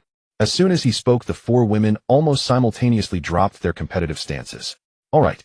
Qian Shasha was the first to cease all superfluous movements, reverting to her usual efficient and aloof demeanor. Elena also lowered her crossed arms, neatly swept her blonde hair behind her ears, and nodded. Yuan Yin was even more decisive. She took a step forward, positioning herself slightly behind and to the side of Li Mu, her tone calm and natural as she said, "He'll follow your lead. Whatever you say goes." Zhou Xiaoming's eyes widened. She looked from Yuan Yin to Li Mu, her mouth agape, as if it could hold an egg. "Cousin, are you okay?" She leaned in, lowering her voice but failing to hide her astonishment. "You're usually so fierce with me. Why are you acting like a lovesick fool now? Isn't this a huge double standard?" "Shut up." Yuan Yan's expression remained unchanged as she gave her a brief glance. Li Mu was also stunned. He remembered it clearly. At a martial arts exchange meet, it was Yuan Yin who had fallen for him at first sight, even transferring to his university and aggressively demanding to be his girlfriend. As they say, when a woman pursues a man, the barrier is as thin as gauze. And indeed it was. Soon they were living together, spending their days in unabashed intimacy. They even gave each other their first time. But gradually Li Mu discovered that while Yuan Yin was somewhat love-struck, a trait he quite liked, she was also overly dominant. She had to control everything he did. After 3 months of this, Li Mu couldn't take it anymore and broke up. However, Yuan Yin had been very good to him, and Li Mu always felt guilty and deeply sorry for her. And so they had no contact for several years. He heard from friends that Yuan Yin seemed to have looked for him, but by then he had already gone abroad to travel and seek adventure. A year ago he returned to the country. Afterwards, through a series of coincidences, he met Qian Shasha, and they got married very quickly. And then they got divorced just as quickly. Back to the present. Li Mu looked at Yuan Yin before him. It was as if she had become a completely different person. Yuan Yin seemed to read his confusion. She tilted her head and smiled at him, her eyes curving into crescents. Her tone was earnest and soft as she said, "I told you I've changed a lot. After we broke up, I thought for a long time. I was wrong before. It's different now." She paused, her voice dropping a few notes. "Some people, you only know how precious they are once you lose them." Li Mu opened his mouth, momentarily at a loss for words. He took a deep breath, pushing aside the tangled thoughts. Now was not the time for romantic entanglements. He quickly crouched down and began to examine the corpses of the 2 mutated nurses. The tip of his scalpel pried open the grayish-white skin. Deep within the wound on the chest he felt a hard object. With a pinch of his fingertips he extracted a silver coin stained with black blood, which glimmered with a dull luster under the emergency light. 1 coin, 2 coins, 3 coins. Exactly 10 destiny coins were found in each corpse, no more no less. Li Mu held the 20 coins in his palm, stood up, and looked at Yuan Yin, his tone flat. "Half each." Yuan Yin shook her head, her gaze fixed on his face, meaning she didn't want them. Seeing this, Qian Shasha raised an eyebrow and immediately stepped forward, reaching out to take the coins from Li Mu's palm. "Since she doesn't want them, then ill." "Who said she doesn't want them?" "I want them, I want them." A crisp voice cut in before her. Zhou Xiaoming was quick of eye and deft of hand. Her little hand shot out and grabbed 10 coins directly from Li Mu's palm. Her movement was even faster than the mutated nurses. Clutching the coins, she retreated 2 steps and stuck her tongue out at Qian Shasha, whispering, "Big sister, my cousin doesn't want them, but I do." Qian Shasha's hand froze in midair, the corner of her mouth twitching. Yuan Yin was a little speechless, her tone resigned. "Xiaoming, you. Cousin, these are destiny coins. They can not only refuel but also be exchanged for good stuff." Zhou Xiaoming declared with righteous confidence, stuffing the coins into her own pocket and patting it. "You don't want them, I do." Li Mu didn't make an issue of it. He gave the remaining 10 to Qian Shasha, then swept his gaze over the remains on the floor, his expression turning grave. The information indicated there should be 3 mutated nurses. He pointed up at the ceiling. "These 2 probably wandered down by chance. There's 1 more on the 4th floor." Yuan Yin sheathed her longsword and nodded. "According to our information, there's an equipment room and supplies on the 3rd floor. We plan to search here first before going up. We didn't expect to run into 2 of them here on the 3rd floor, and together at that." She paused, looking at Li Mu. "Thank goodness you were here. My cousin would have been fine." Zhou Xiaoming interjected, then looked at Yuan Yin with adoration. "My cousin is super strong. She could have handled those 2 mutated nurses without your help." Yuan Yin ignored her. Her gaze shifted to Li Mu and her tone turned serious as she asked, "What are your plans next?" Li Mu pulled the quarantine zone access card from his pocket and flipped it between his fingers. "I was originally going to check out the quarantine zone on the 4th floor." His eyes swept over the group. "But there's no rush now. Since the 3rd floor is cleared, let's loot the equipment room and supplies first." He strode off towards the depths of the corridor, his voice steady. Even though two of the mutated nurses wandered down, there shouldn't be any new threats for a short while. The third floor is safe for now. Everyone search separately. Meet back at the stairwell in 20 minutes. Qian Shasha was the first to set off, followed closely by Elena and Zhou Xiaoming. Li Mu walked at a leisurely pace, maintaining his vigilance. Yuan Yin brought up the rear, but her gaze remained fixed on Li Mu's straight, imposing back. The corners of her mouth curled up unconsciously. The third floor was eerily quiet, now broken only by the soft footsteps of the group and the occasional sharp crack of glass shards underfoot. Qian Shasha was the first to push open the door to the supply room. Inside were stacked cartons of saline solution glucose injections and several large barrels of disinfectant alcohol. She knelt down and rummaged through them, finding most still within their expiration date. There are bandages and tourniquets over here, Elena called out, pulling 2 cardboard boxes from a cabinet. Inside were neatly packed medical dressings. Enough to last us a long time. Li Mu stood guard at the door, his peripheral vision sweeping both ends of the corridor. Yuan Yin didn't join the search. Instead, she leaned against the wall opposite him, her sword in her arms, her gaze occasionally falling upon his face. "Why do you keep staring at me?" Li Mu asked softly without turning his head. "Just a habit," Yuan Yin replied matter-of-factly. "Before I used to love watching your profile." Li Mu said nothing in response. At the other end of the corridor, Zhou Xiaoming's voice suddenly exploded with excitement. "Wow, this is a real treasure." She was crouched among a pile of odds and ends, holding up a sealed box of medicine, her eyes gleaming as if she had discovered a treasure trove. Qian Shasha, drawn by her voice, walked over and glanced at it, but couldn't identify what it was. "What is this?" Zhou Xiaoming stood up, dusted off her knees, and said with a smug grin, "Epinephrine hydrochloride used in emergencies. If someone's heart stops, a shot of this can pull them back from the brink of death." As she spoke, she deftly checked the production date. "This batch isn't expired. It's usable. And there's more." She pulled out a few more boxes from the crate. "Diazepam, a sedative. If someone has convulsions or severe anxiety, this will come in handy." Qian Shasha raised an eyebrow and asked quietly, "You know medicine?" "Of course." Zhou Xiaoming puffed out her chest. "My family has been in medicine for generations. Both my parents are doctors, and my grandfather is the former director of the Military District General Hospital. As for me," she drew out her words, speaking with evident pride, "I'm a third-year student at Eastern Medical University. I haven't gotten my medical license yet, but these things are child's play to me." Yuan Yin watched her cousin showing off from a distance, a slight smile curving her lips. She said to Li Mu, "That girl is usually all thumbs, but when it comes to medicine, she's top-notch. She's been the best since she was a kid." "I can tell," Li Mu responded. He could also get prompts about the medicines, but his knowledge was still no match for Zhou Xiaoming's. Moreover, only Zhou Xiaoming could handle these things. Others weren't trained in this field and wouldn't know how to use them. Even with all the equipment, if you asked Li Mu to start in 4 administer fluids or give an injection, he wouldn't have a clue. He only knew some basics taught by a friend during wilderness expeditions. He did have a bit of knowledge in traditional Chinese medical massage and manipulation. And he knew how to perform CPR. 20 minutes passed quickly. The group gathered all the supplies they had found at the stairwell. Besides the medicine, they also discovered several cases of bottled water and sports drinks. Li Mu counted the items to ensure nothing was missing, then pointed down the hallway. "The equipment room is over there. Let's check it out." The door to the equipment room was a double metal door with a lock that had already been pried open. Li Mu pushed the door open, and the sight inside stunned everyone. Instead of the expected medical instruments, the room was filled with rows of metal shelves neatly stacked with packages of various sizes. Li Mu approached the nearest shelf, his gaze landing on a package. A line of information appeared before his eyes. "Surgery kit, quality, common effect, can be used to perform simple surgeries, including wound suturing and bandaging, uses 11.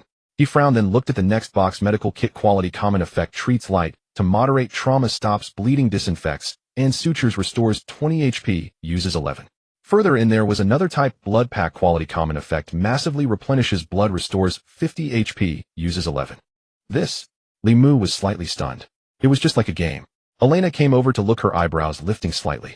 Interesting. The rules of this world truly defy common sense.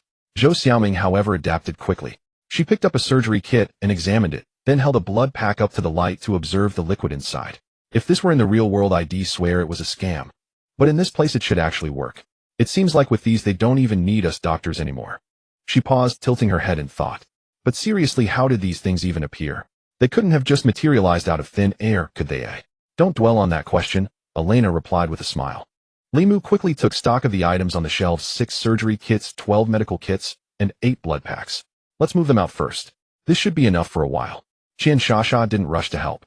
Instead, she stood still for a moment, deep in thought before speaking. I read some information on my survival watch earlier about health points and hit points. Her tone was calm, as if delivering an academic lecture. Simply put, in this world humans can still get sick. Fevers, colds, bacterial, and viral infections. Those regular medicines, antibiotics, antipyretics, anti-inflammatories, are still effective. If left untreated, your health value will keep dropping, and in severe cases you can die. She pointed to the medical kits on the shelf. But these are different. They are specifically for treating combat, cuts, stab wounds, fractures, blood loss. These are losses to your hit points and need items like medical kits and blood packs to recover. And everyone's hit points are different based on their individual physique and endurance stats. The medical instruments can still be used, but only a few people know how. So this game created things like these medical kits. I see. Everyone nodded in understanding. Qian Shasha continued, and the information also mentioned one more thing. She picked up a medical kit and twirled it in her hand. As long as you aren't killed instantly, even a severed limb can be reattached and fully healed with the highest grade medical pack. What? Everyone was stunned into silence. Zhou Xiaoming in particular felt her worldview severed limbs can be reattached. Zhou Xiaoming's eyes went wide. That's too sci-fi. She could accept treating simple wounds, but the idea of instantly mending a severed limb was astonishing. It's not sci-fi, oh, it's the rule of this world, Qian Shasha said, placing the medical kit back on the shelf and dusting off her hands. Since we're in this survival game, it's not surprising that things like this exist. But these are all the most basic ones. As you all saw from the information, they can only handle light to moderate injuries, stitching up cuts, stopping bleeding, that sort of thing. Li Mu didn't say much, but his mind had already processed all the information. He scanned the shelves, then looked at the pile of medicine and supplies by the door, forming a rough plan. Move all of this down to the van on the first floor, he ordered. After we're done, we'll discuss the fourth floor. Yuan Yin slung her longsword over her back, bent down, and picked up 2 medical kits with swift, efficient movements. Zhou Xiaoming followed behind her, carrying several surgery kits while muttering to herself, "Cousin, if we could take these back to the real world, we could open a hospital. We'd be rich for sure. Stop dreaming and get to work." Yuan Yin retorted without looking back. Qian Shasha and Elena each grabbed an armful of supplies and headed out. Li Mu took one last look around the equipment room to ensure nothing was left behind before turning to follow. It took 3 trips for the 5 of them to move all the supplies from the 3rd floor back to the van. These supplies were once again split equally. Li Mu glanced at the time, then looked up towards the 4th floor. "Take a 10-minute break, then we head up to the 4th floor. Understood." Elena handed him a bottle of water before going over to whisper something to Qian Shasha. Yuan Yin leaned against the van, her sword in her arms, her gaze still drifting towards him from time to time. Zhou Xiaoming squatted by the van, munching on a pack of crackers with a loud crunch, but her eyes darted slyly between Li Mu, Qian Shasha, and Yuan Yin. She found this far more entertaining than any cheesy soap opera.